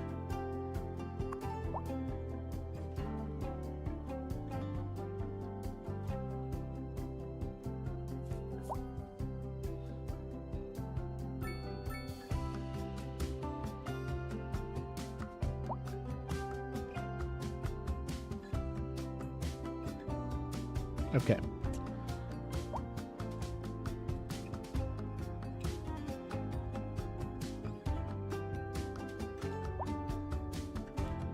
And that slows down almost everybody.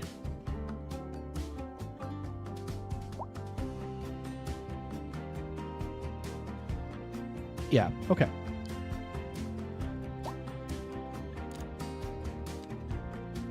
Unfortunately, this entire subdivision is about to get exploded.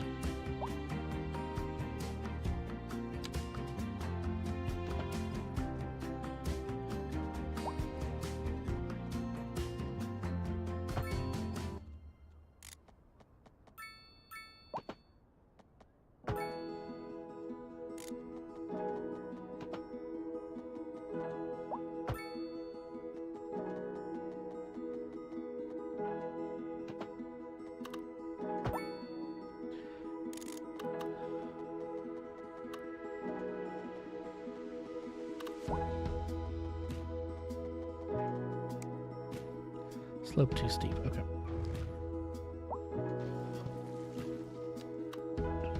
Take it from here.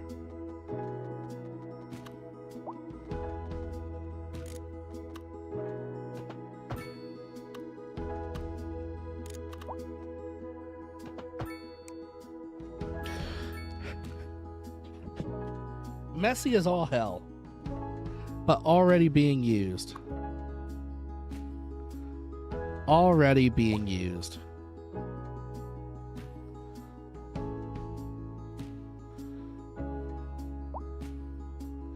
Gonna be a huge boon to this circle.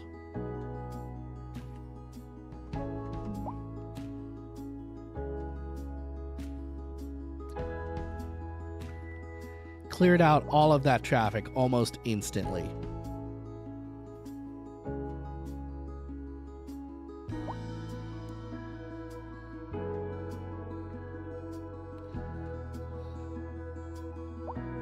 Yeah, I just need an overpass. It's a little funky, but it's working.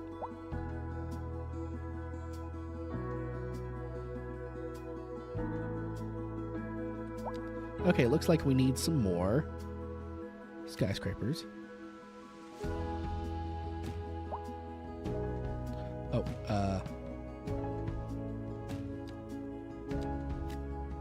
yeah, they're fine.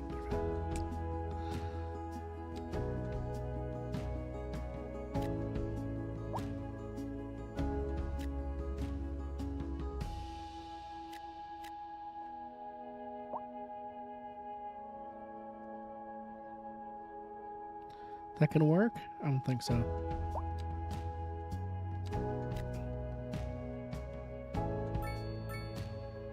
The skyscrapers need, the business centers, I should say, need a lot more space to work with. Like that big chunk right there.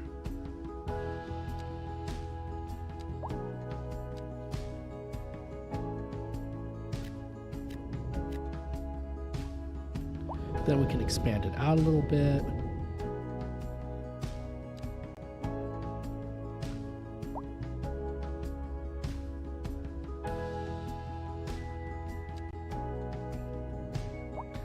We probably also need some low rent apartments. That block can be low rent apartments.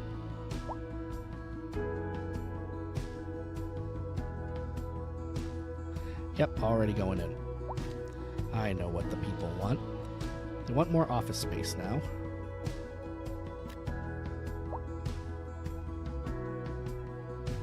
We shall give them some offices.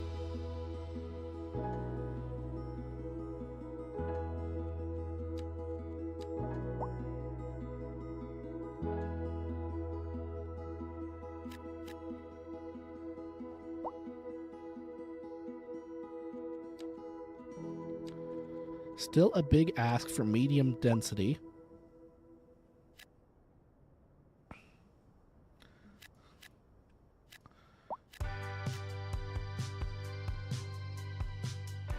Yes, become medium density.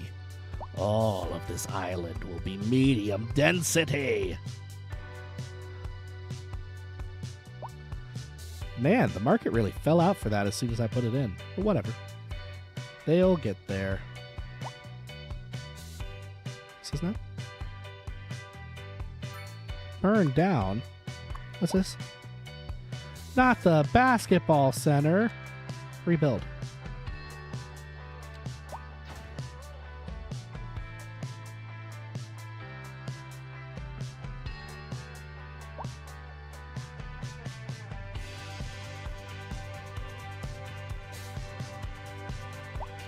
Right. So I had a vision about what to do with these earlier. I had a vision.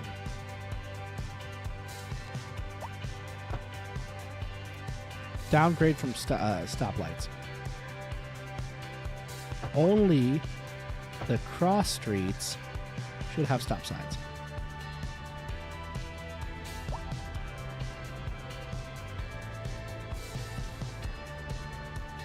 That's what I did, right?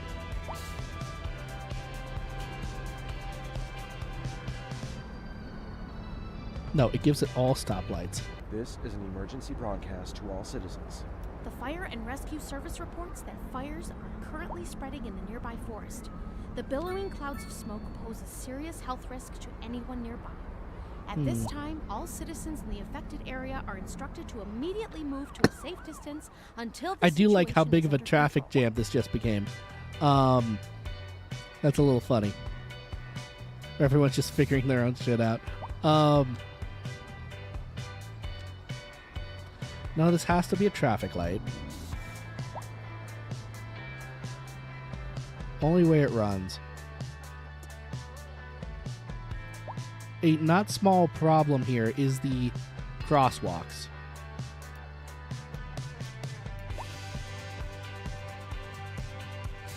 Getting rid of the crosswalks and then all the pedestrians who are going to use them. You know, they get sorted out here and after a minute.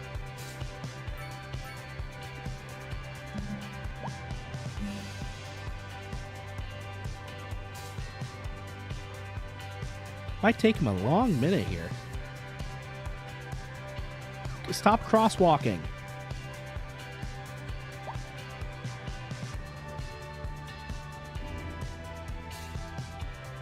Are they just gonna keep going without crosswalks?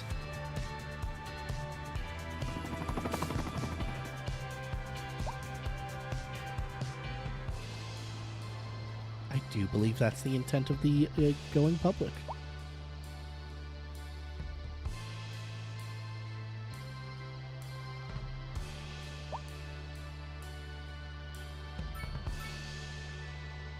Okay. So we can't beat the crosswalk situation.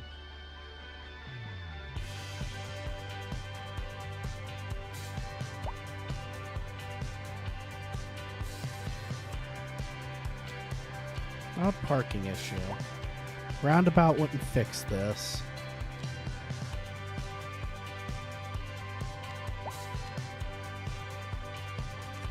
It's just that there's a lot of frickin' traffic on this road. Removing trams kind of fixed this.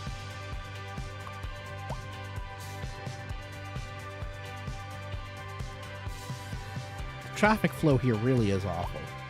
It's a major part of the area, too. It's 6 lanes of just awful traffic. Hold on. Splitting off into 4 and 4?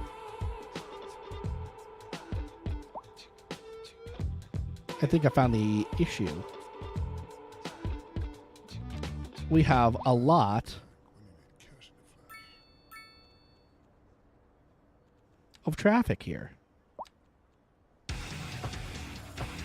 Now entering Fit Digital Games. Prepare What for happens if we sensory even out the overload. roads? Digital! Are you a man or a mountain? Digital! But what happens here? Rips out your heart and stops it to death! Digital! Then come on down to Think Digital and we'll hook you up to adrenaline overdrive! You won't be able to take much more of this, sir!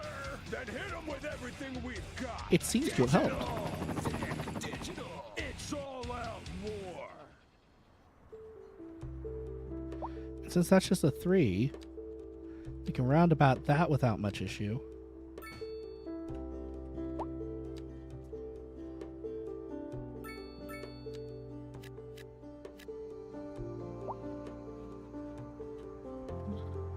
Yeah, there's going to be...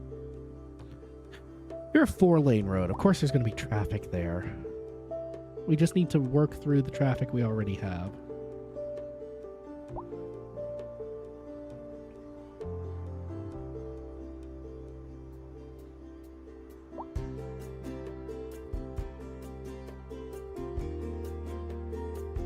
This seems to have cleaned out pretty well, actually. Now everyone wants to go this way.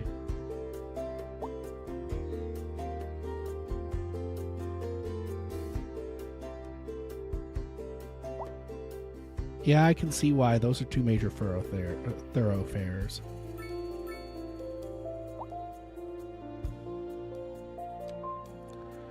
Here, let's do this. We'll let this last strip of you become a 4-lane. Oh, actually, it was already a 4-lane, wasn't it? Yeah.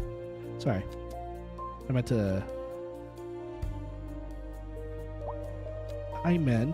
5-lane asymmetric. Because no one's going in and everyone's coming out. So add you an extra lane right there. Just to help.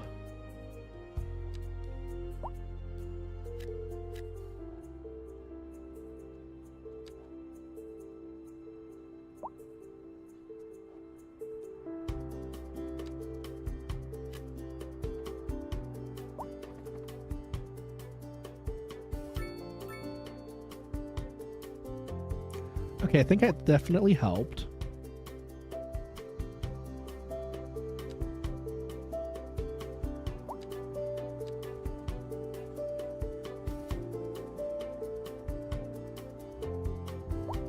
Can't allow people to cross there. That's holding things up too much.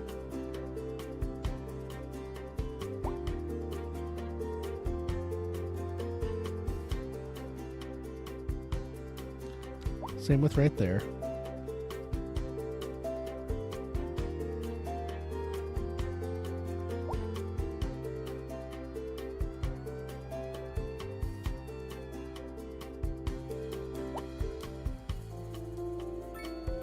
People are still doing that anyway. I need to give them an elevated little sidewalk. Oh wait, no, that's under Parks, right? Parks Department? Yes.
All right, little pedestrian bridge. Or not bridge, but tunnel. Pedestrian tunnel. It's really wide for you guys, too. Really wide. Helps you get across the road. You should use it instead of jaywalking.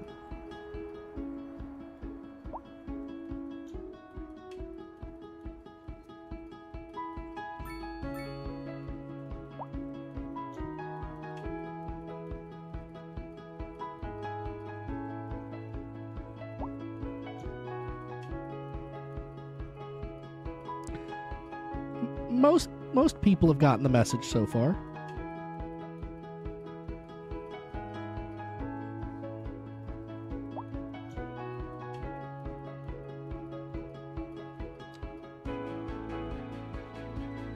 Here's my thing. I wish these were just slightly more useful.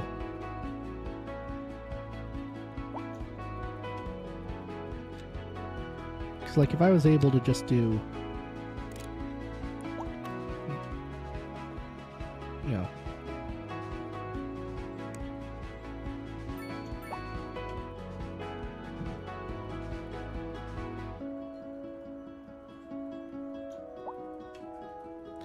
So, like, I could do that. But it's just going to slope too steeply again. And everyone's still jaywalking. Okay, that didn't work.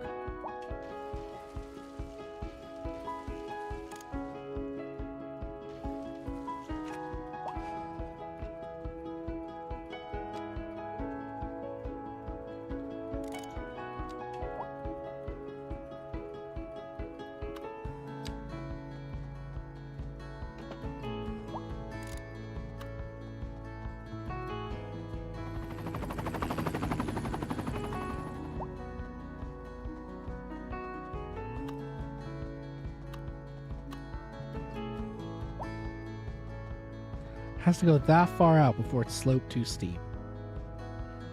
It's just honestly ridiculous. Like, for example.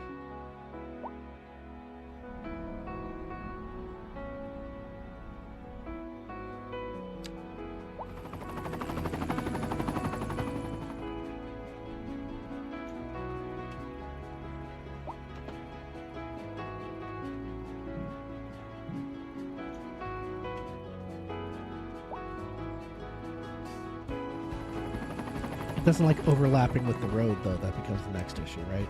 It's overlapping with the road.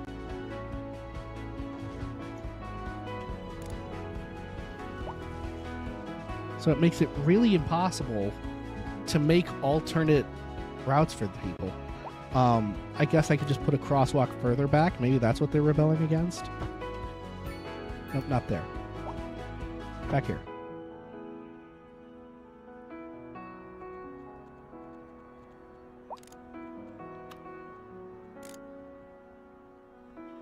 Or, I can make them anywhere I want like that. Oh, that's terrific.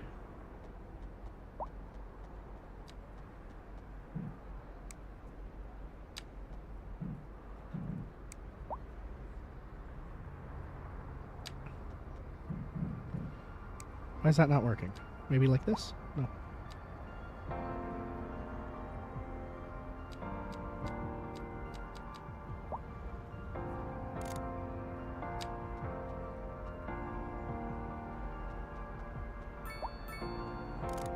Maybe it doesn't need to go up 30 feet. Hold on.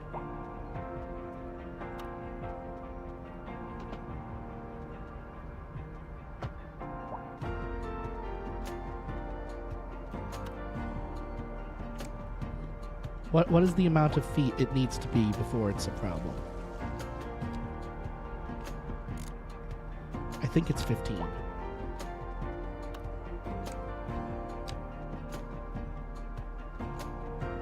Clearance too low. Okay. Can we do 18? 18 feet is the magic number. Okay.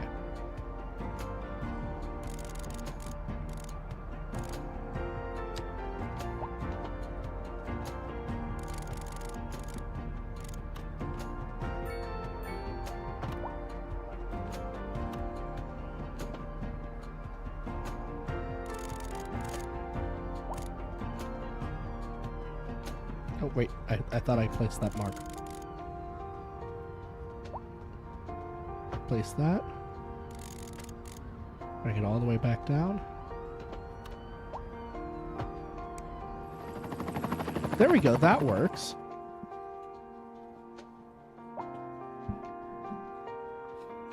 Oh, and they immediately take it this time. I don't know why that works better, but okay.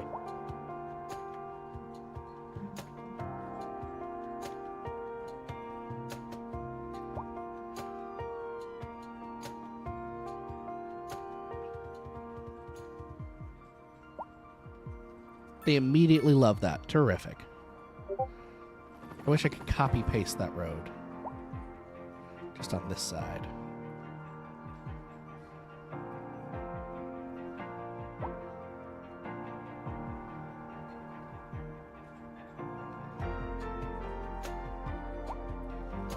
Now we got a lot of people crossing the street right here. Do I really need both of those? You could all cross right here. We don't need to cross twice, people. But also...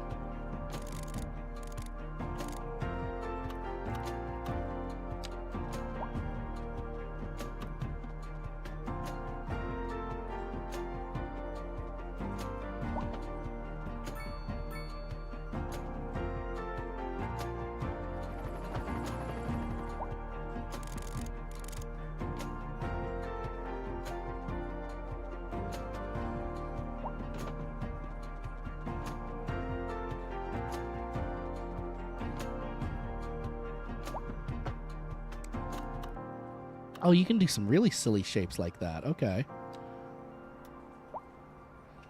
Be gone. If you would wish to cross to the other side of the street, you may now do it here.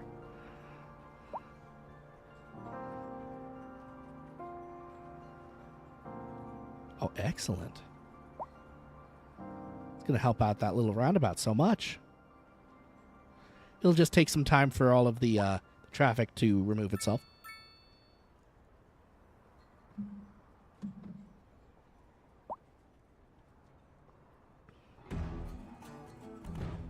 Hey, buddy, those sure are nice shoes.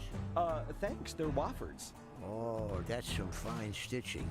Take them off. Let me Everyone see. wants to go left here for all some right. reason. You At least that's where the issue Soft and is. strong. They fit like a glove. And they look great on you. Thanks, buddy. Hey, wait, where are you going with my shoes? Huh, Wofford's. They sure are nice shoes.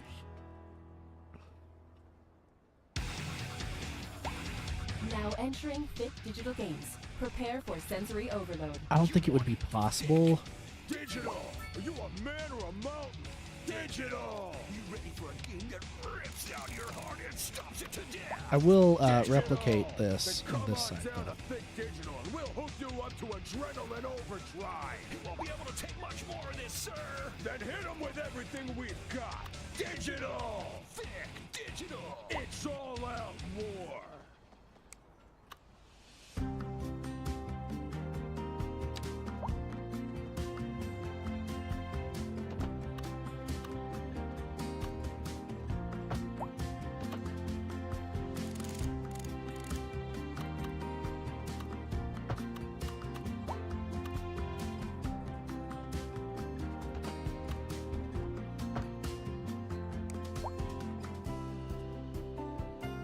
That didn't come out quite how I wanted it.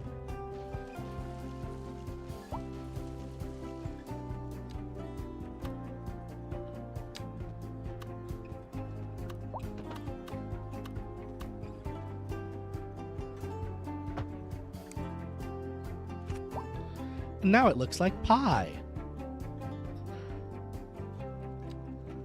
You know, pie.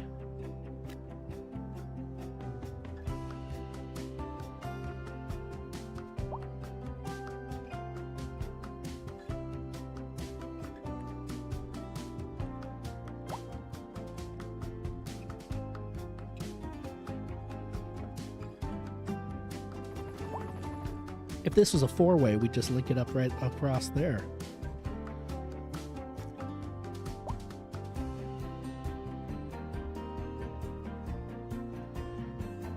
Very heavily used piece to crosswalk, though. I think it's just all the people over here who are trying to get down to this street.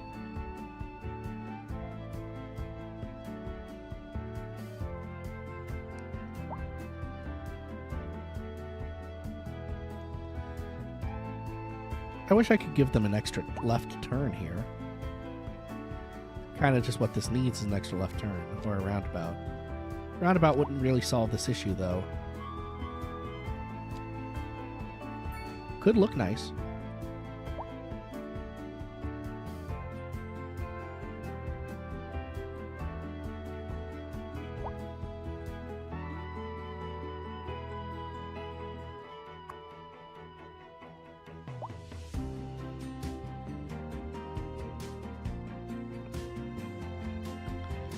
Interesting that we've now got a backup down here.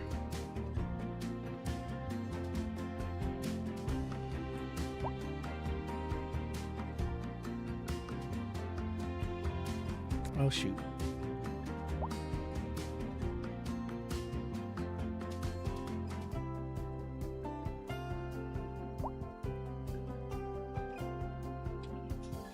Had a print over here fail. I'll have to look at how to do that better later.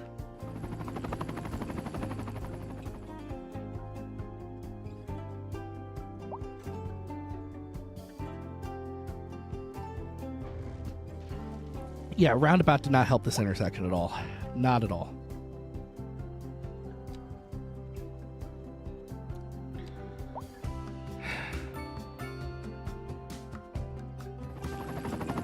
We did clear up some of this traffic with it, though, which is nice.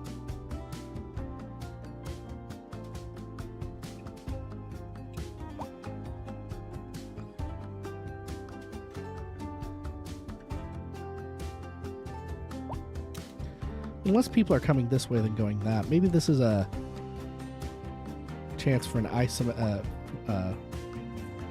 5-lane asymmetric.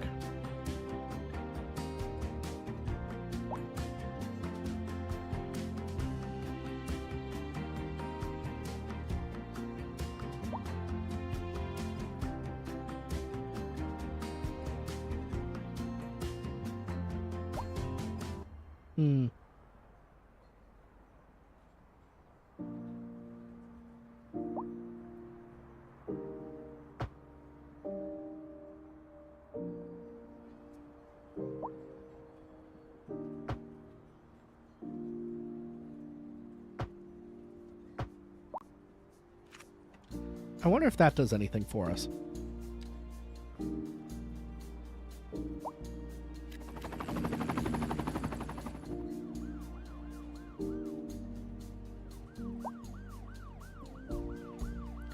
Because it is technically less lanes. We interrupt this program to bring you a special news bulletin. The Fire and Rescue Service reports that fires are currently spreading in the nearby forest.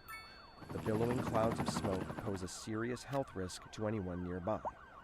At this time, all citizens in the affected area are instructed to immediately move to a safe distance until the situation is under control.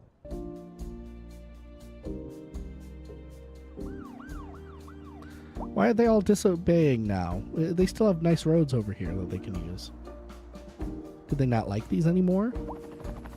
They're still perfectly good.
I don't know why this one wanted to be so much longer, but whatever. Call it cat ears.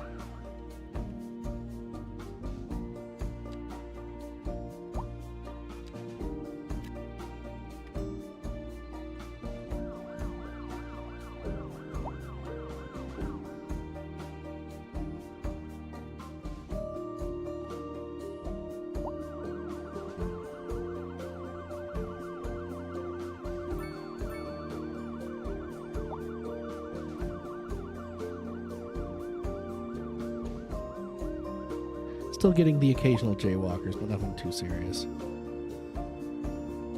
Even down here, why would you do that? I made this whole thing for you guys. People are dumb.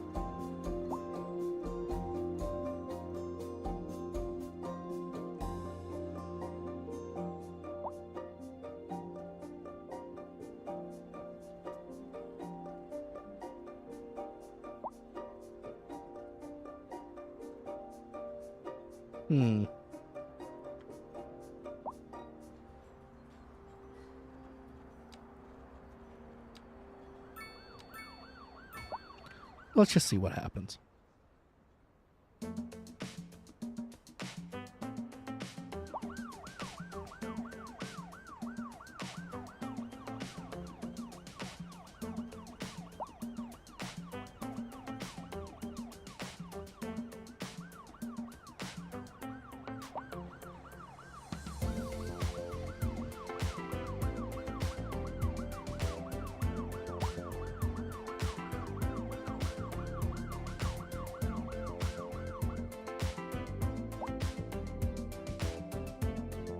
Can't knock the feeling that this just needs to be more lanes.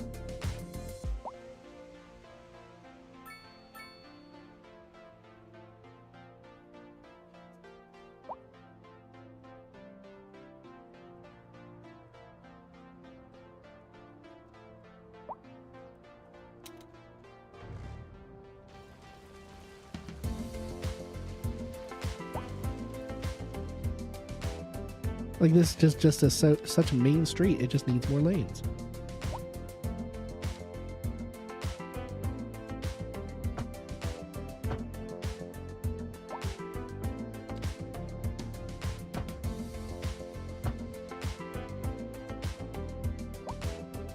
Okay, so we increased a couple to 7 lanes, which, yes, does finally get us 2 left turn lanes. Good lord.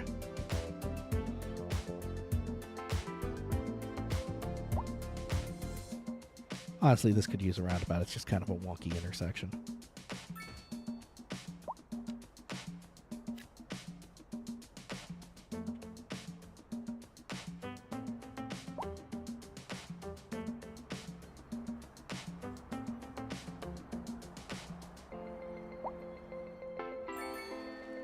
Oh, yay. Can finally get a crematorium.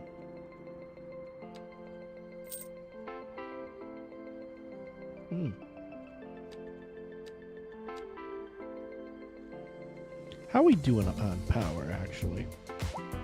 We're doing just fine on power. The waste plant is scaling with us. Why do I need a CIA?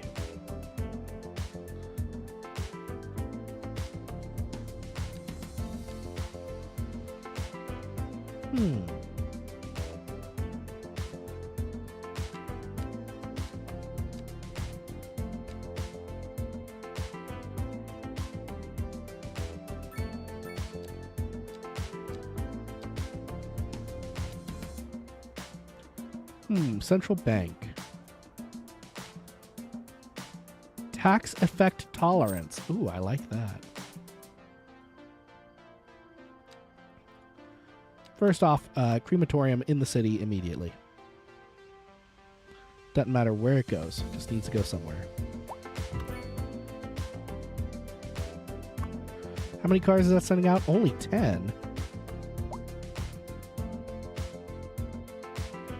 Garage for more hearses immediately. 15's better. I can make more of those, actually. 20's better.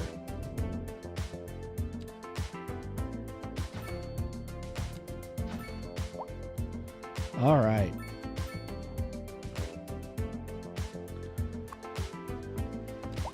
And select operating district. Elmbrook and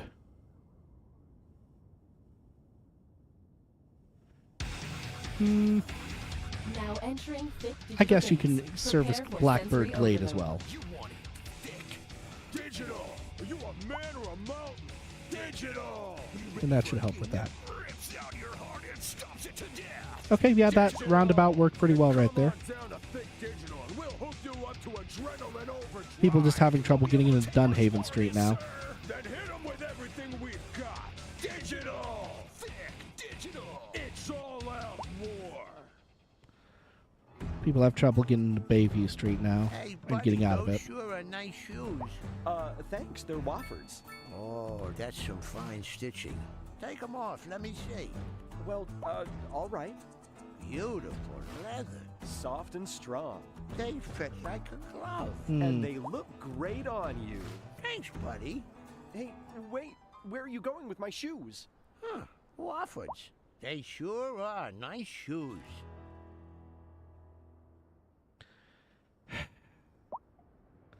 No traffic to speak of in places like here. No traffic to speak of on this road at all. This is an emergency broadcast. Why does to everyone all want to be up citizens. here? Excuse me. Increasing areas of forest are being engulfed by flames. The thick smoke rising from the fire makes the air dangerous to breathe. Citizens are advised to vacate any premises near the fires. What if I and did something remain at a stupid safe and just distance until emergency services put a road manage to back get here? the fires under control.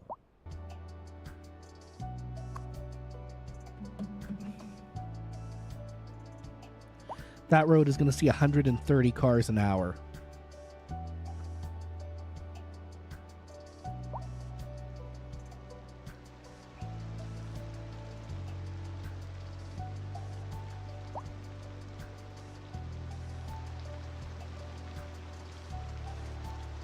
Pedestrians are still crossing here for no reason.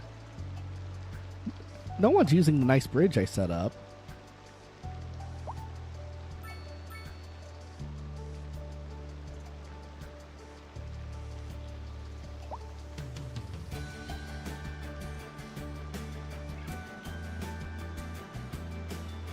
That's 1, 2, 3, 4, 5, 6. Yeah, 6 lane.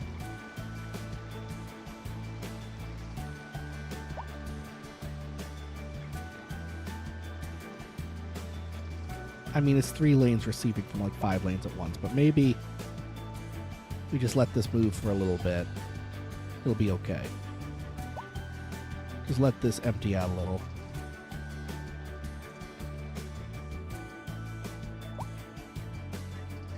That's usually what has to happen, is you change it and you let it flow a little bit and see what happens. Why are they all wanting to turn up here onto Grove? They could turn down here on Briarwood.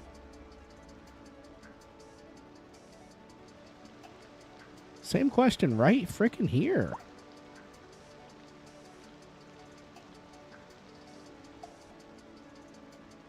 People really like this road. All right. You get to be a frickin' 4-lane road, I guess.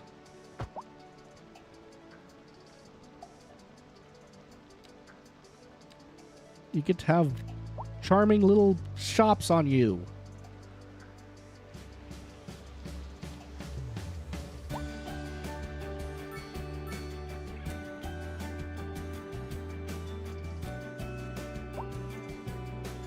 I think that's all a lot of this traffic was people wanting to get into this grid easier. Or even up into... They're using the underground highway system. That's why they're all up here. I will give you... you get a roundabout just for being like that. That one's too big. Little roundabout. Happy little roundabout.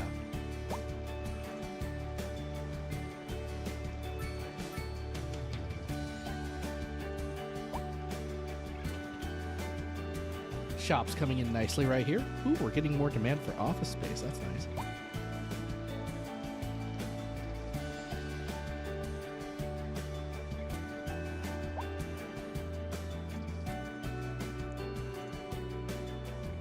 Yeah, most people are coming up here to come into the underground.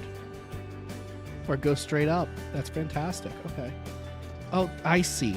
This neighborhood was wanting to get to work. That neighborhood wanted to get to work, and it didn't have a way to do that easily. I see now.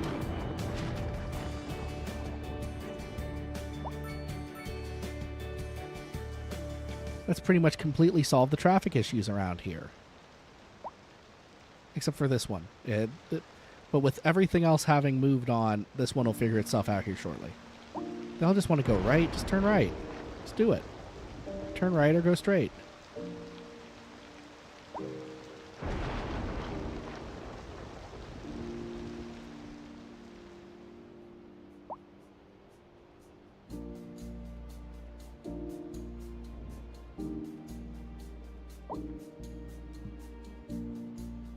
I think that's all they really wanted, though.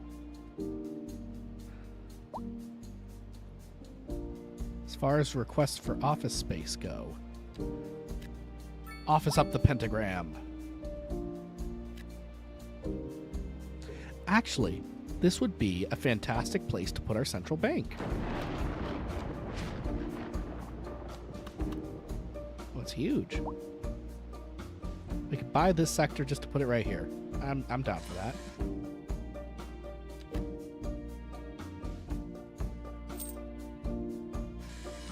How much money am I making a month? Only 7 mil?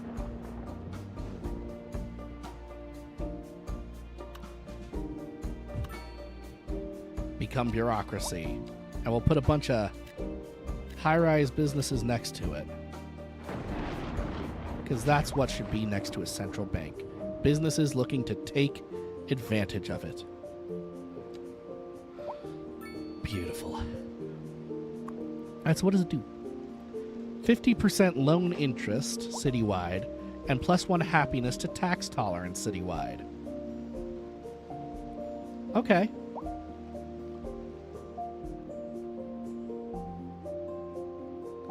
So what you're saying is I can raise taxes and people won't care because their loans are cheaper now. Let me just put everything up to 11%, see what happens. We start bringing in $10 million a month.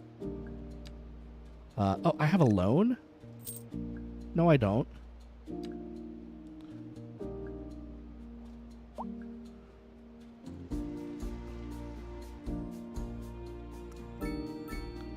Very good.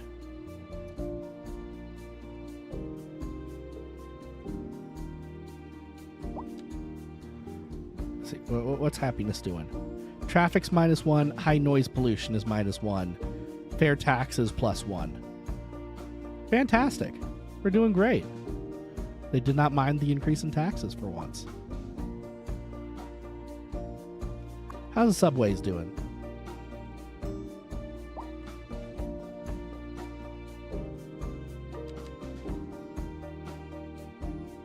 That one has 16 passengers. That one has 6 on that line.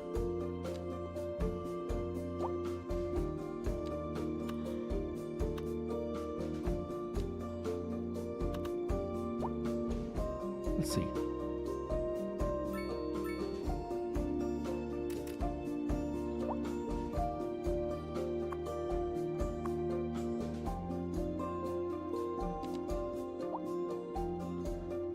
Okay, so not a whole lot of people are using the subways just yet. There's 2 subway lines that carry 5,000 people a month. It's not bad. Planes are carrying about 2,000, buses about 2,500, taxis about 400.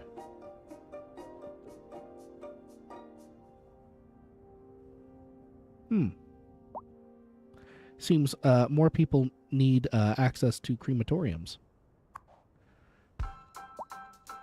Everyone's gathering or returning. It's processing as many as it can. Okay, yeah, we definitely just need more of those. Kind of sad, but, you know, is what it is. I've already got it servicing Blackbird. Put it right there.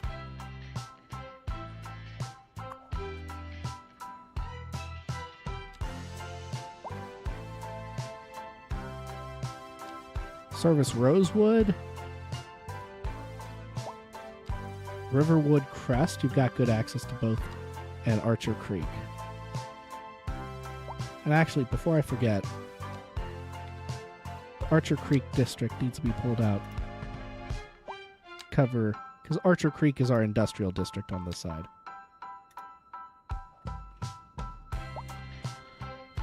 Where'd I put him? There he is. All right.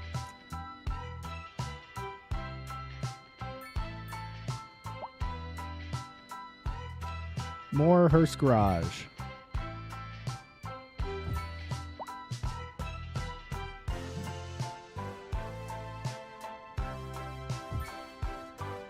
This one will have 25 cars available. Very good.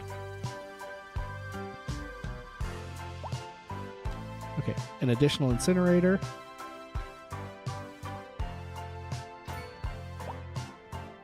You'll be able to process 150 bodies a month. And be able to store 45. That'll help out. Got a tiny traffic jam over here.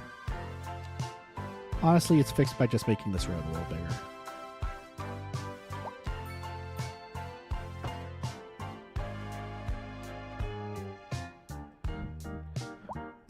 I didn't make it bigger in the right way, though.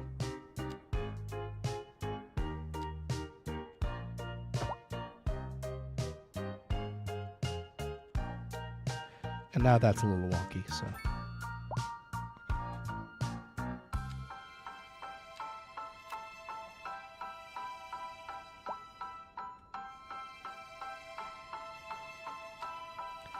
This one's a little wonky too.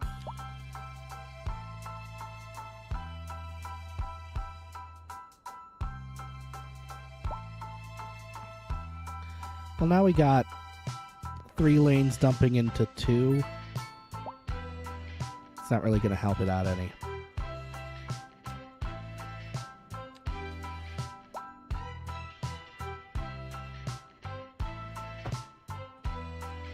Three lanes dumping into 3.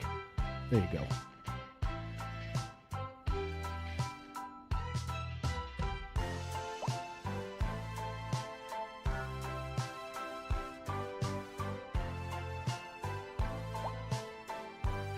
That should clean itself up here in a moment. This only has 13 trucks out, but that's fine. Honestly, this one does not need to cover Blackbird at all. If this one's being underworked, it can cover Blackbird.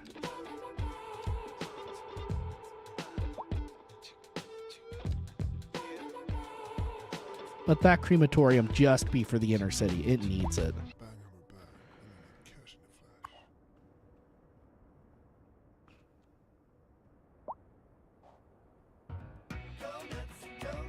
Welcome to Go Nuts Donuts, the best donuts. Honestly, the traffic in the city is not that bad. We've got grapes and We got this crawlers one and creamy weird raisin intersection burgers. here. It's a full-on horror show at Go Nuts Donuts. But that's just because this intersection itself is weird. Have a small tree.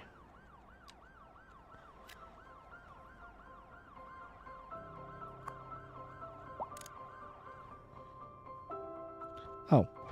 Weird bit of old subway track I forgot to demolish.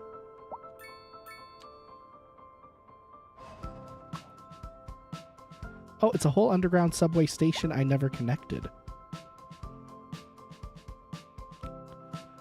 That's a really nice high traffic area. I should try to connect that in.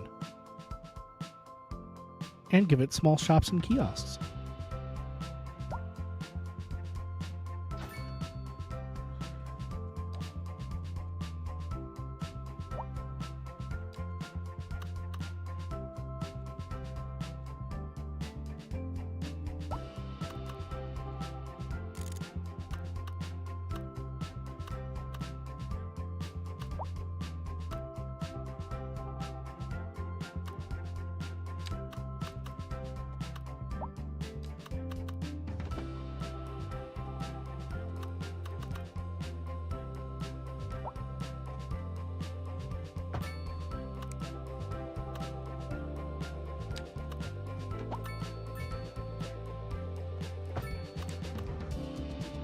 All right, connected in a nice little Y there.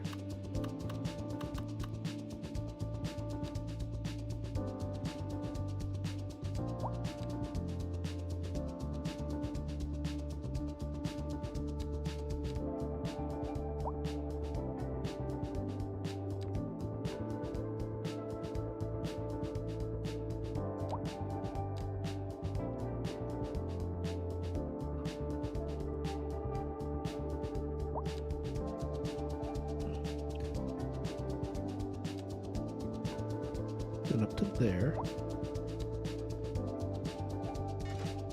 And back down to there.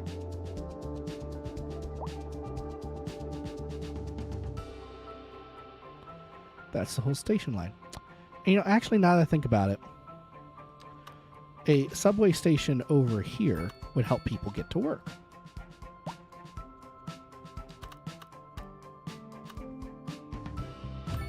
Put it right there.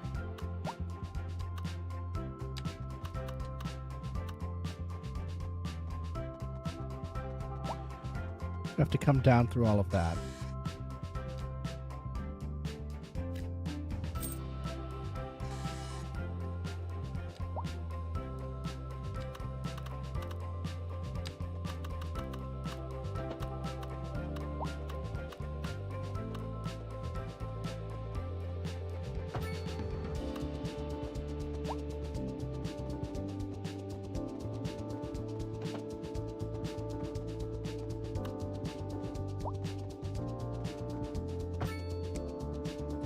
Beautiful connection.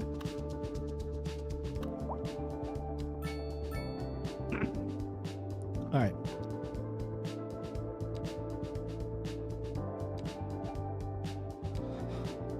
That collects all of those people, spits them out right up here, then has return stops.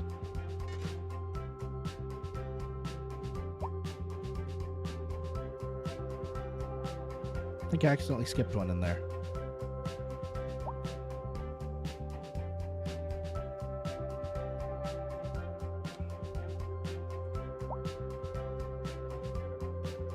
There we go. Added it back in, I think.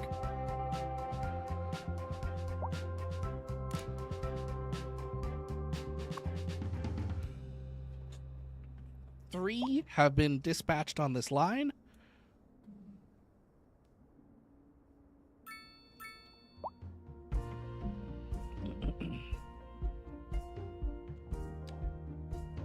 Carrying 1 and 0 and 0. Well, they haven't started yet.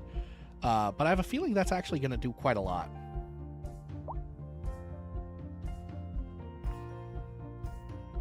What's this here?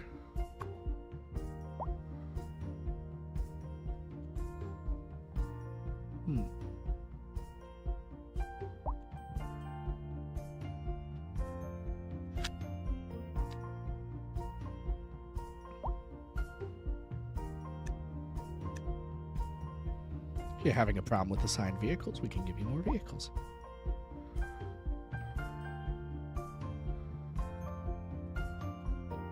How much are we making? Still about 10 million a month.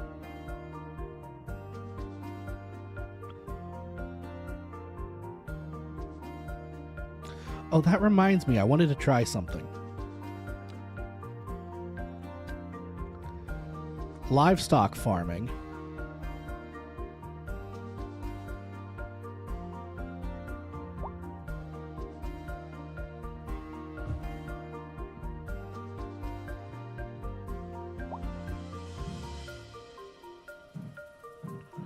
No, can't place in the water. How am I supposed to get fish then?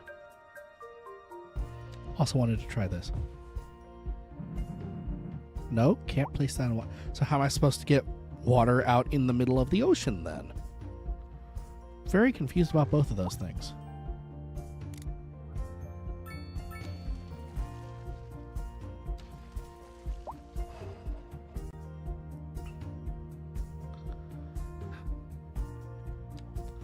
You know what I should do, just to see if it helps? Water. Tell me you let me put out fishing boats or something stupid. This is an emergency broadcast to all citizens. Increasing areas of forest are being engulfed by flames. No, The it's thick just smoke for rising from the fire makes the moving air dangerous to cargo. breathe. Citizens are advised to vacate any premises near the fires and remain at a safe distance until emergency reminds me, how are these services trains manage doing? to get the fires under control. We're moving a lot of stuff. That's good. That's good. He's loaded with 231 tons, not even close to being full. So yeah, just one train assigned right now is fine. Actually, let's check on... Not that one. Is it this one? Oh, production. Here we go. So we do have a good bit of extra lumber. Grain we still have a deficit on. We need more farms. How am I supposed to get fish? It says agriculture.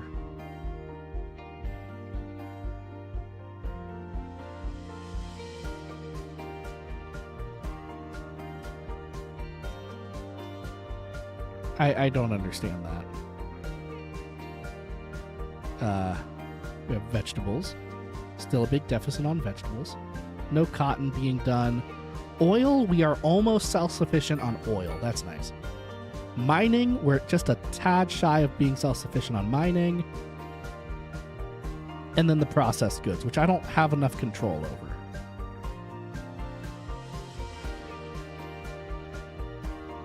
But it looks like we have a surplus of cars that we're making, for example. But that's what businesses crop up, you know. I have some oil over here, right? Yeah, some more oil. I could put one guy over here. He wouldn't extract a whole lot, but he would be profitable.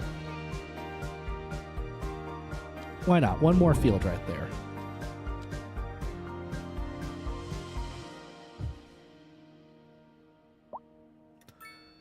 No one around like that. That's fine.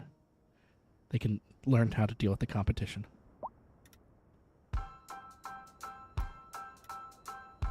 Oh, going this way first.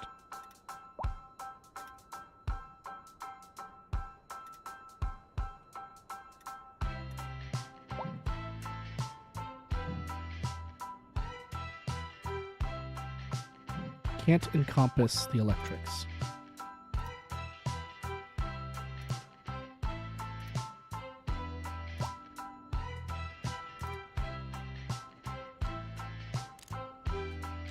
Give it a little road.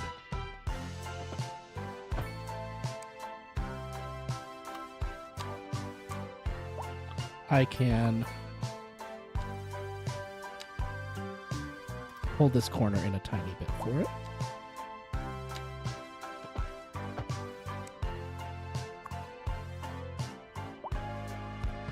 And that should make us a good bit of oil. Just as soon as it gets some employees.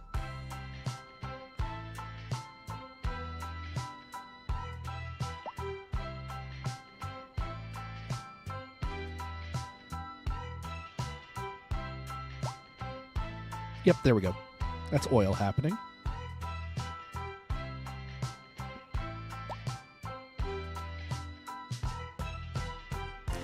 I think those oil fields are just kind of forever. I'm not sure.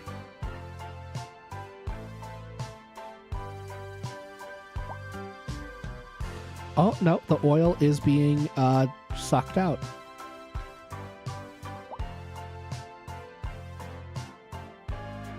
I thought I saw it go down by a ton. Also, how the hell am I supposed to use fish? They're a renewable natural resource. Fantastic. How do I use it?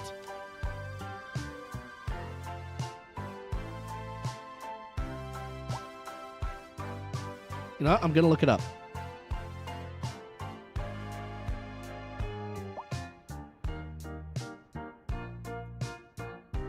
I'm also going to slide a little bit to the left.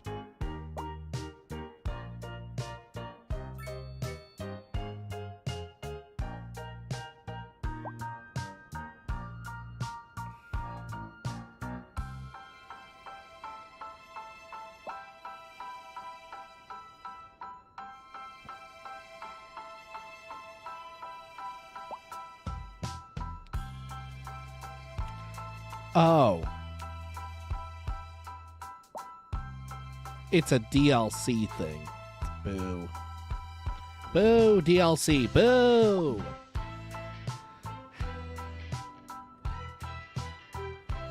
Been racking my brain trying to get that, and it's DLC.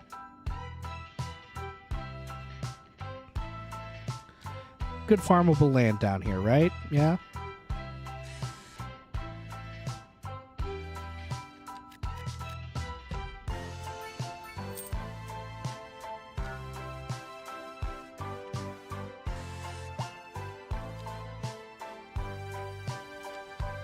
More vegetable farms.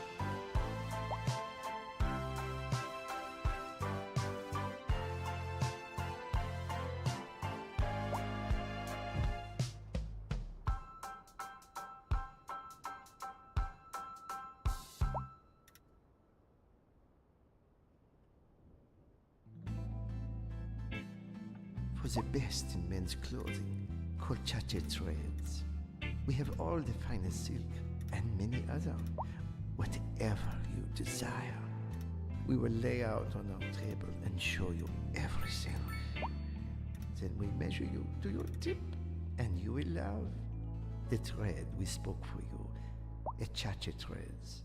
You never Right about there. Cheap and random. Oh, we love the cheap and random flea market. We came here with the grandkids and we'll stay. Cheap and random. Oh, sure. I've been here before. Matter of fact, I was here last Tuesday.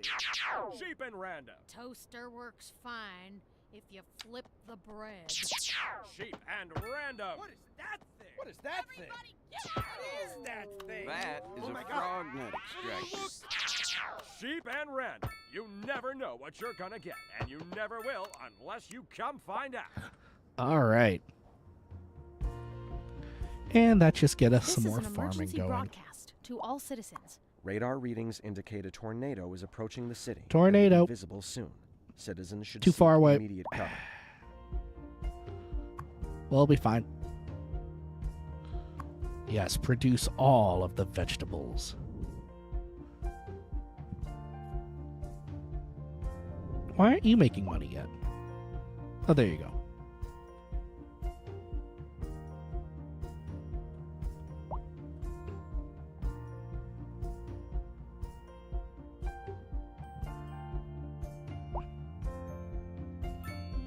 Got the big castle down here. How's the castle doing?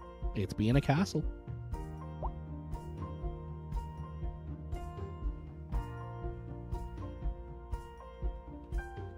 What does that do for us in terms of vegetables? Okay. It's probably not taking everything in yet, but it will shortly.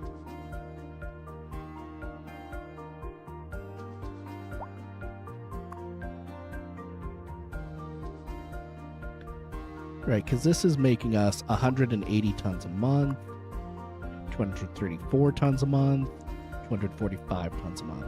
So we're talking about probably 700 tons a month. And as soon as that all gets factored in, that's all. We'll still have a little deficit, but that will bring prices down in the city really well. How are we doing up here? Still catching up on some bodies. Actually, all the bodies are done. They're just waiting for ambulances now.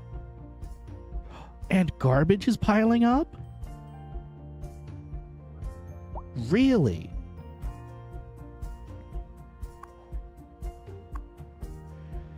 The incinerator plant, it's not processing as fast as it could. Or is that just because it doesn't have a lot of stored garbage? I'm guessing that's the reason. All of it's being collected. They've got 75 trucks going. It's not a storage problem, it's just a pickup problem at this point. And it's servicing the entire thing.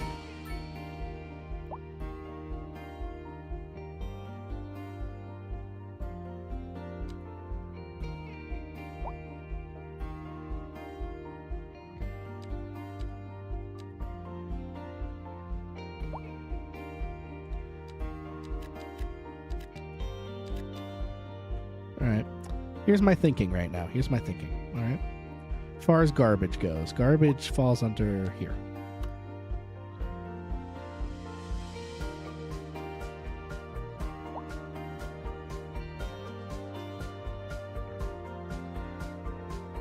We could put in a landfill over here. And that could just store a bunch of garbage by collecting a bunch of it and then bringing it back. That way we keep ahead of the processing need. Right.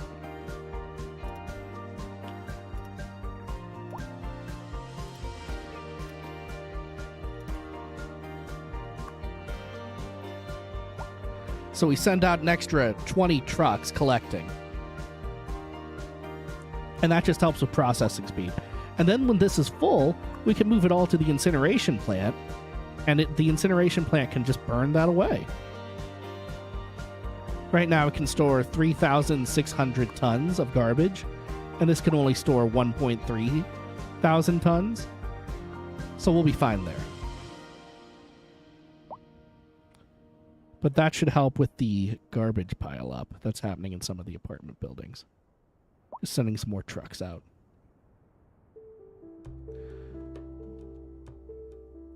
Gonna take a real quick look at traffic. Where's traffic again? Here it is. Oh no, that's just how good the roads are doing. This is traffic. Not too hot around. Well, yeah, the traffic flow is not too hot around here. Could be a lot worse, though. Not too hot, but not a jam. Not too hot, but, well, there's a jam right here. It's a jam comprised... What the hell is going on here? Huh? Nothing's moving because everyone wants to cross the road? Okay, stop. First of all. Second of all, let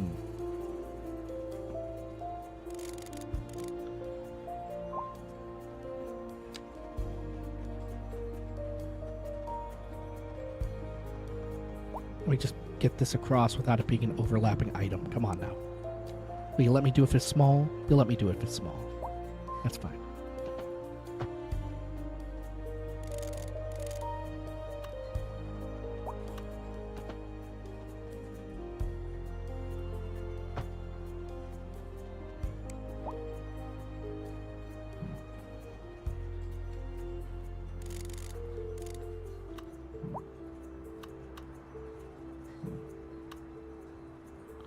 What do you mean clearance too low?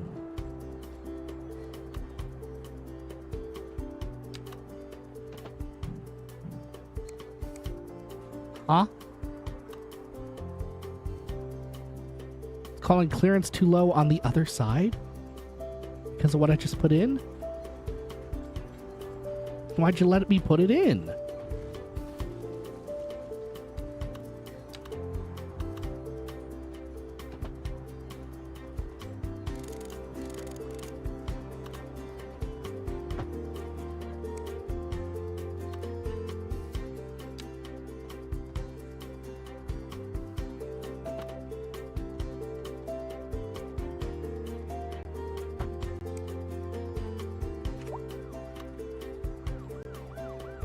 Okay, the crowd is moving now. Crowd is dispersing. Crowd is figuring out what to do. What in the world was that? That's such a weird glitch that just happened.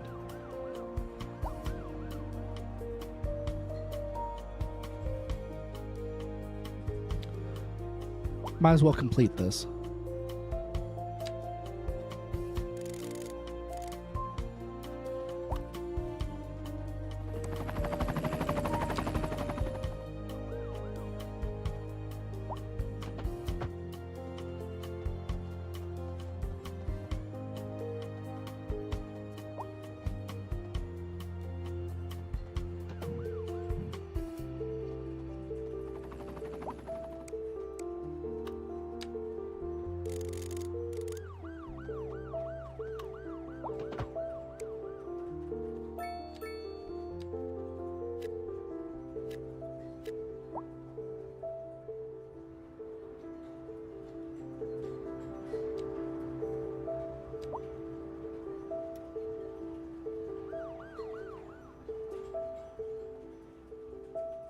Now everyone just... There's just a mass walking that way, I guess. I gave you a perfectly good bridge, but I guess that's just that crowd dissipating. Cleared up that traffic issue, though. That was super strange.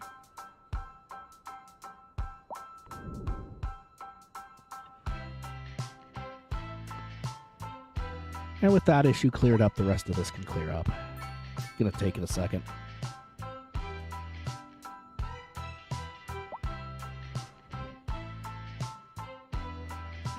And in that time, the hearse problem has returned.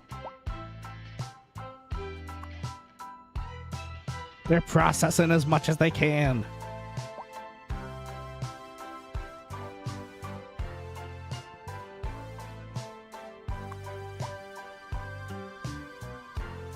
Kind of feels like it needs more garage.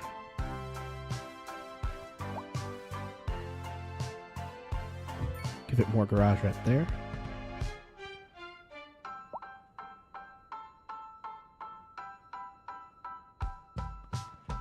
Give it 5 more cars and we'll spit them out.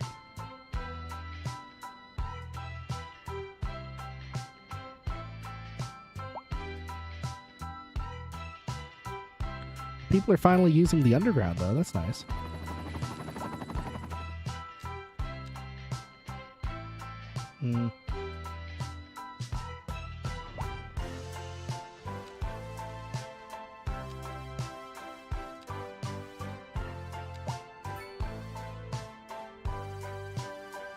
Just make things a little smoother right there.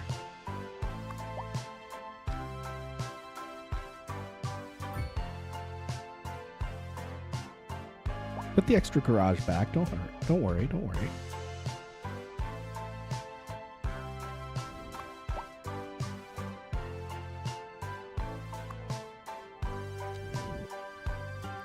Yeah, this one still is just dedicated to serving this one area. Along with this small cemetery over here. Which is almost full. Which means it's about to come offline altogether. That could be an issue. This big cemetery is doing fine, though. Just needs to send out more people. It can't. It can only send out 15 at a time. You really do need the crematorium in order to keep up with this stuff.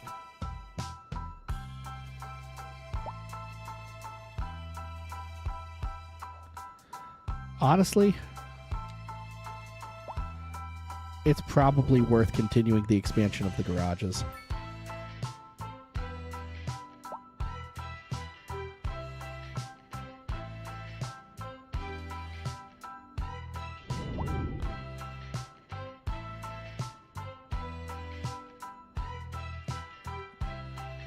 That's got us up to 30 trucks at once. Has to be enough. Half are returning, half are gathering.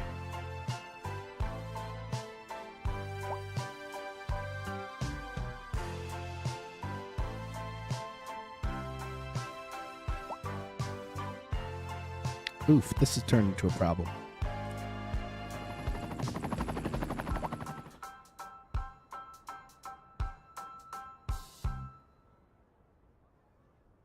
Sorting itself out. Cheap and random. Oh, we love the cheap and random flea market. We came here with the grandkids and we'll stay Cheap and random. Oh, sure, I've been here before. Matter of fact, I was here last Tuesday.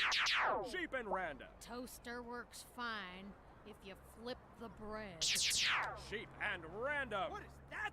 What is that thing? What is that That is a frog nut extraction. Moving 300 cars an hour through here. You never know what you're gonna get, and you never will unless you come find out.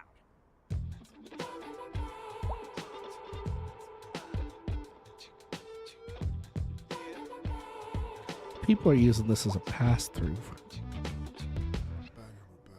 Shouldn't really allow that, actually.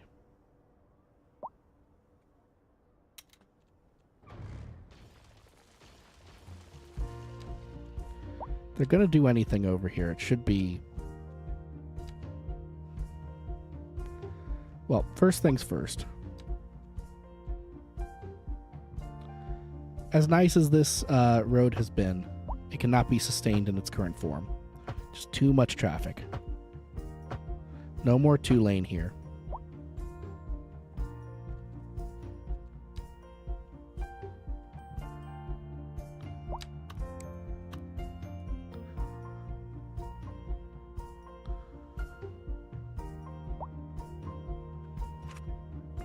And I think I'll be happy with that for a minute. We'll see how that goes. And we'll put some row housing over here.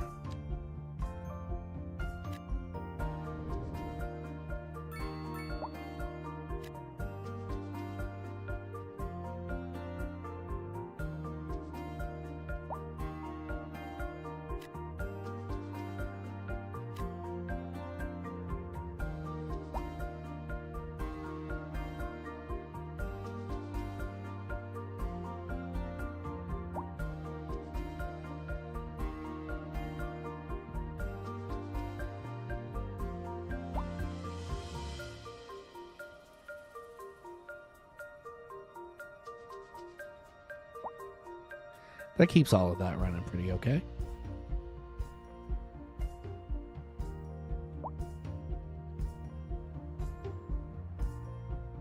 And this is just spitting out hearses right now. Kind of crazy.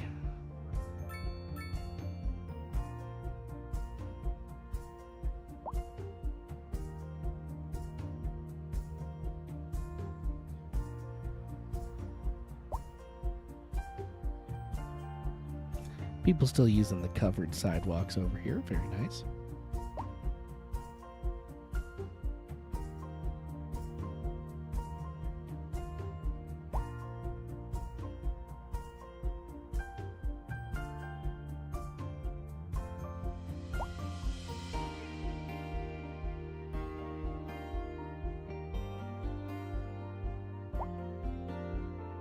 Yeah, this cleared itself up almost immediately.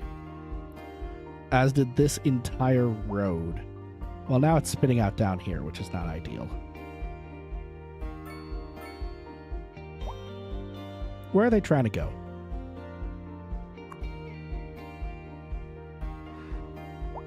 A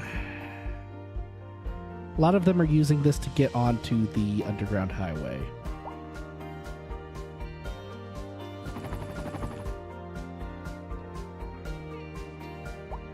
There's a bus path here also. Right, because the bus station's right there. So both of those are contributing to the traffic.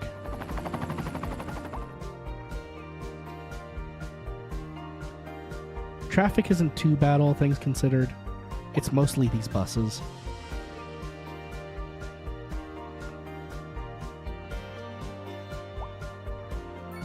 But people are able to get around them right now.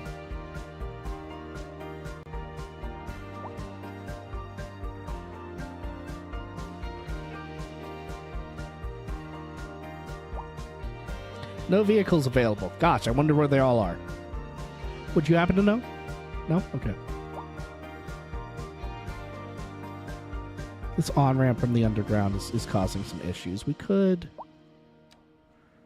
put a rather large roundabout right here. It does clip into the ground. But, you know. I think that'll be fine. Oh, and bike lane this to hell. Bikes are taking up every lane here.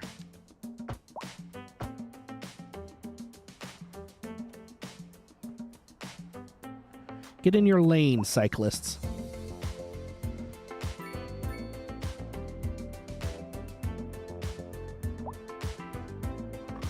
Stop making everyone else have a bad day.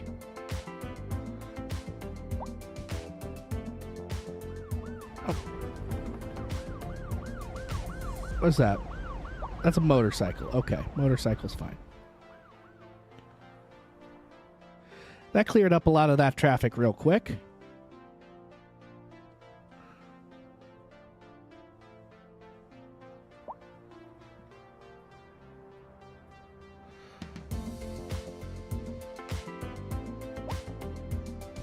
The cyclists are rejoining normal traffic up here, and that's creating an issue, though.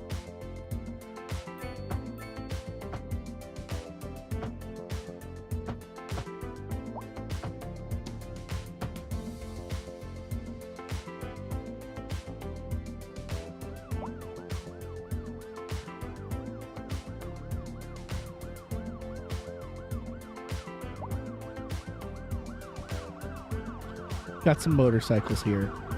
Some bikers still. They'll get sorted out here in a second.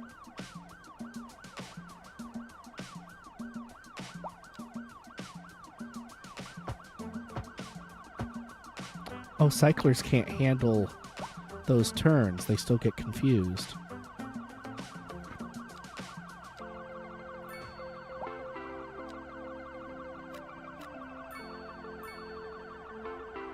Smaller roundy. Helps the cyclers out.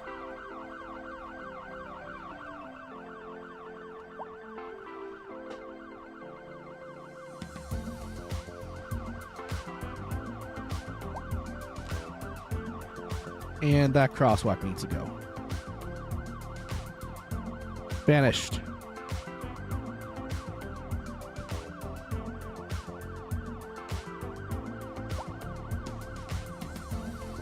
A lot of people still jaywalking. I'm going to need to build one there.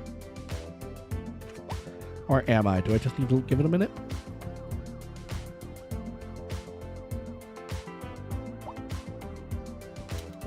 Yeah.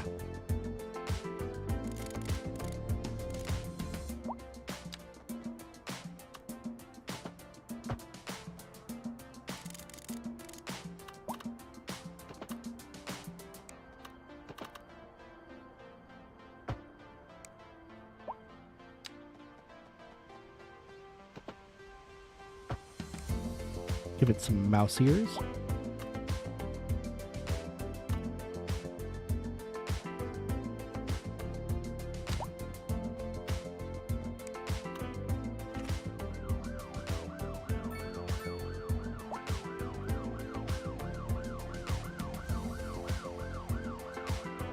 Actually, yeah.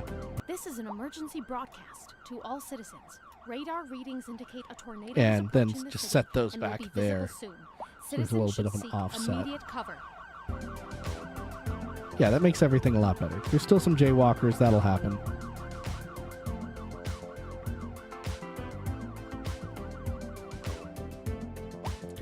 Everyone wants to turn left and get into the city here.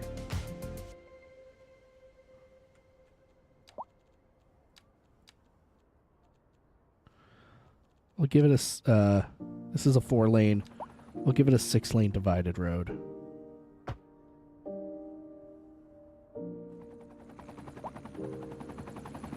And then that's what? A 2-lane?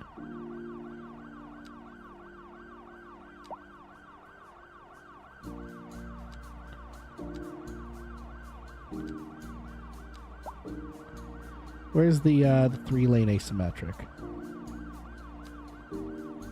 There it is.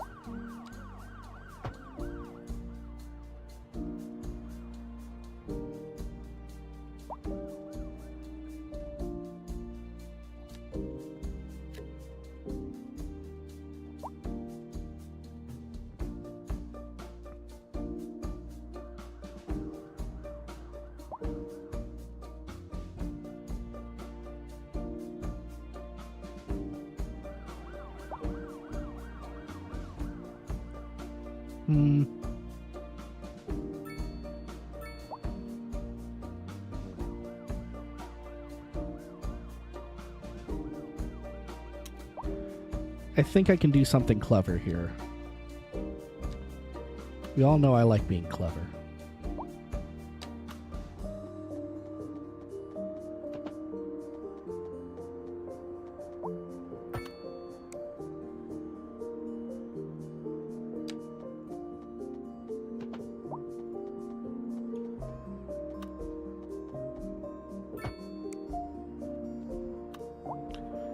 It wants to put traffic lights right here, but we won't let it. Instead, Just needs a stoplight, a stop sign.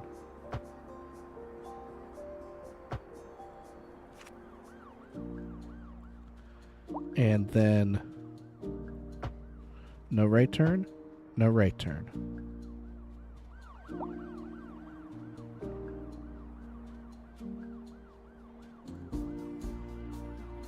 Excuse you, why people who do stupid things will still exist.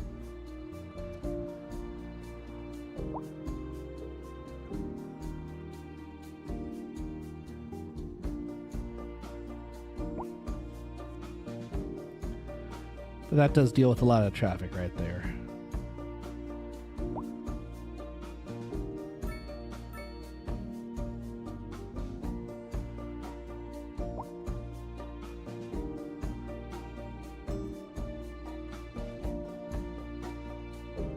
This only has the one right turn lane, and it doesn't like that.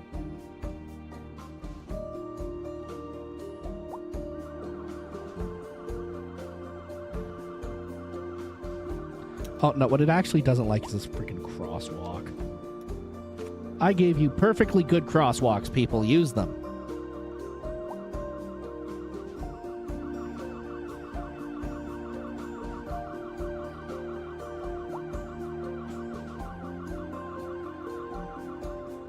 And that should get people around a little faster.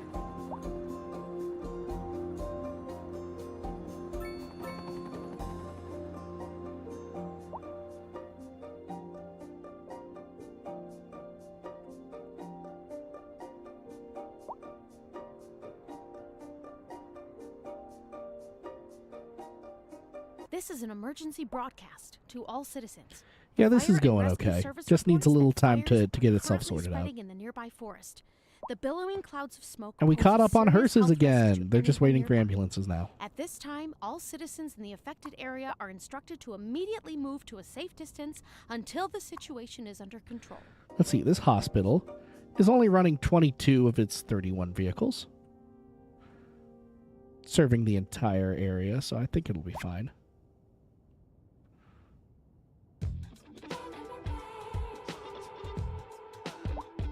Part of the issue might be that it's taking them a long time to get up here.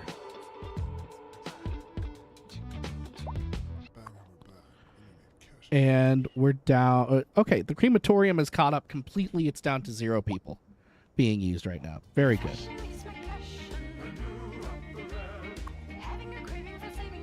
Interesting. Stored garbage is going up pretty fast here.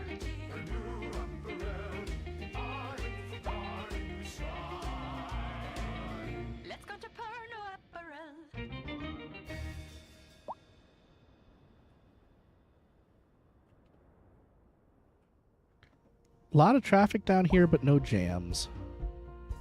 But that's fine. None of the traffic is like life-threatening at this point. Okay.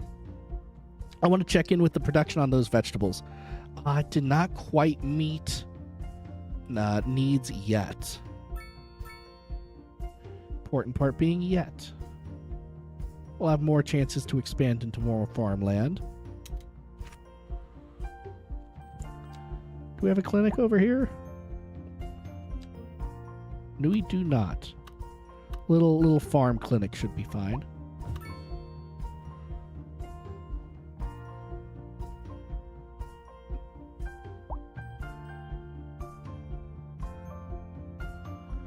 Honestly, this all deserves its own district over here. Well, yeah, because of how much empty space there is, we can't just stretch this out. Make Anchor Way all of this. And then this little clinic need only work Anchor Way.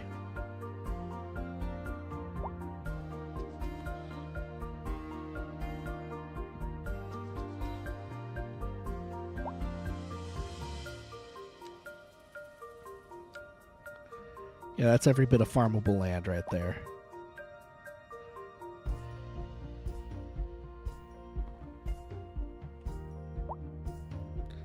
Alrighty. Well, I need to think about dinner. I need to look into dinner a little bit here. So I think that's going to be everything for today. So we're going to find someone to raid. Let's see. Any of the friendos on? Any of the friendos? We're gonna go say hi to Vishy, who is doing Buried City guitar hunting in Arc Raiders. Yay! So we're gonna go say hi to her, and that'll be it for today. And I'll see you guys tomorrow for Knights of the Old Republic. Ooh, Knights of the Old Republic. For right now, everyone go say hi to Vishy. Good night.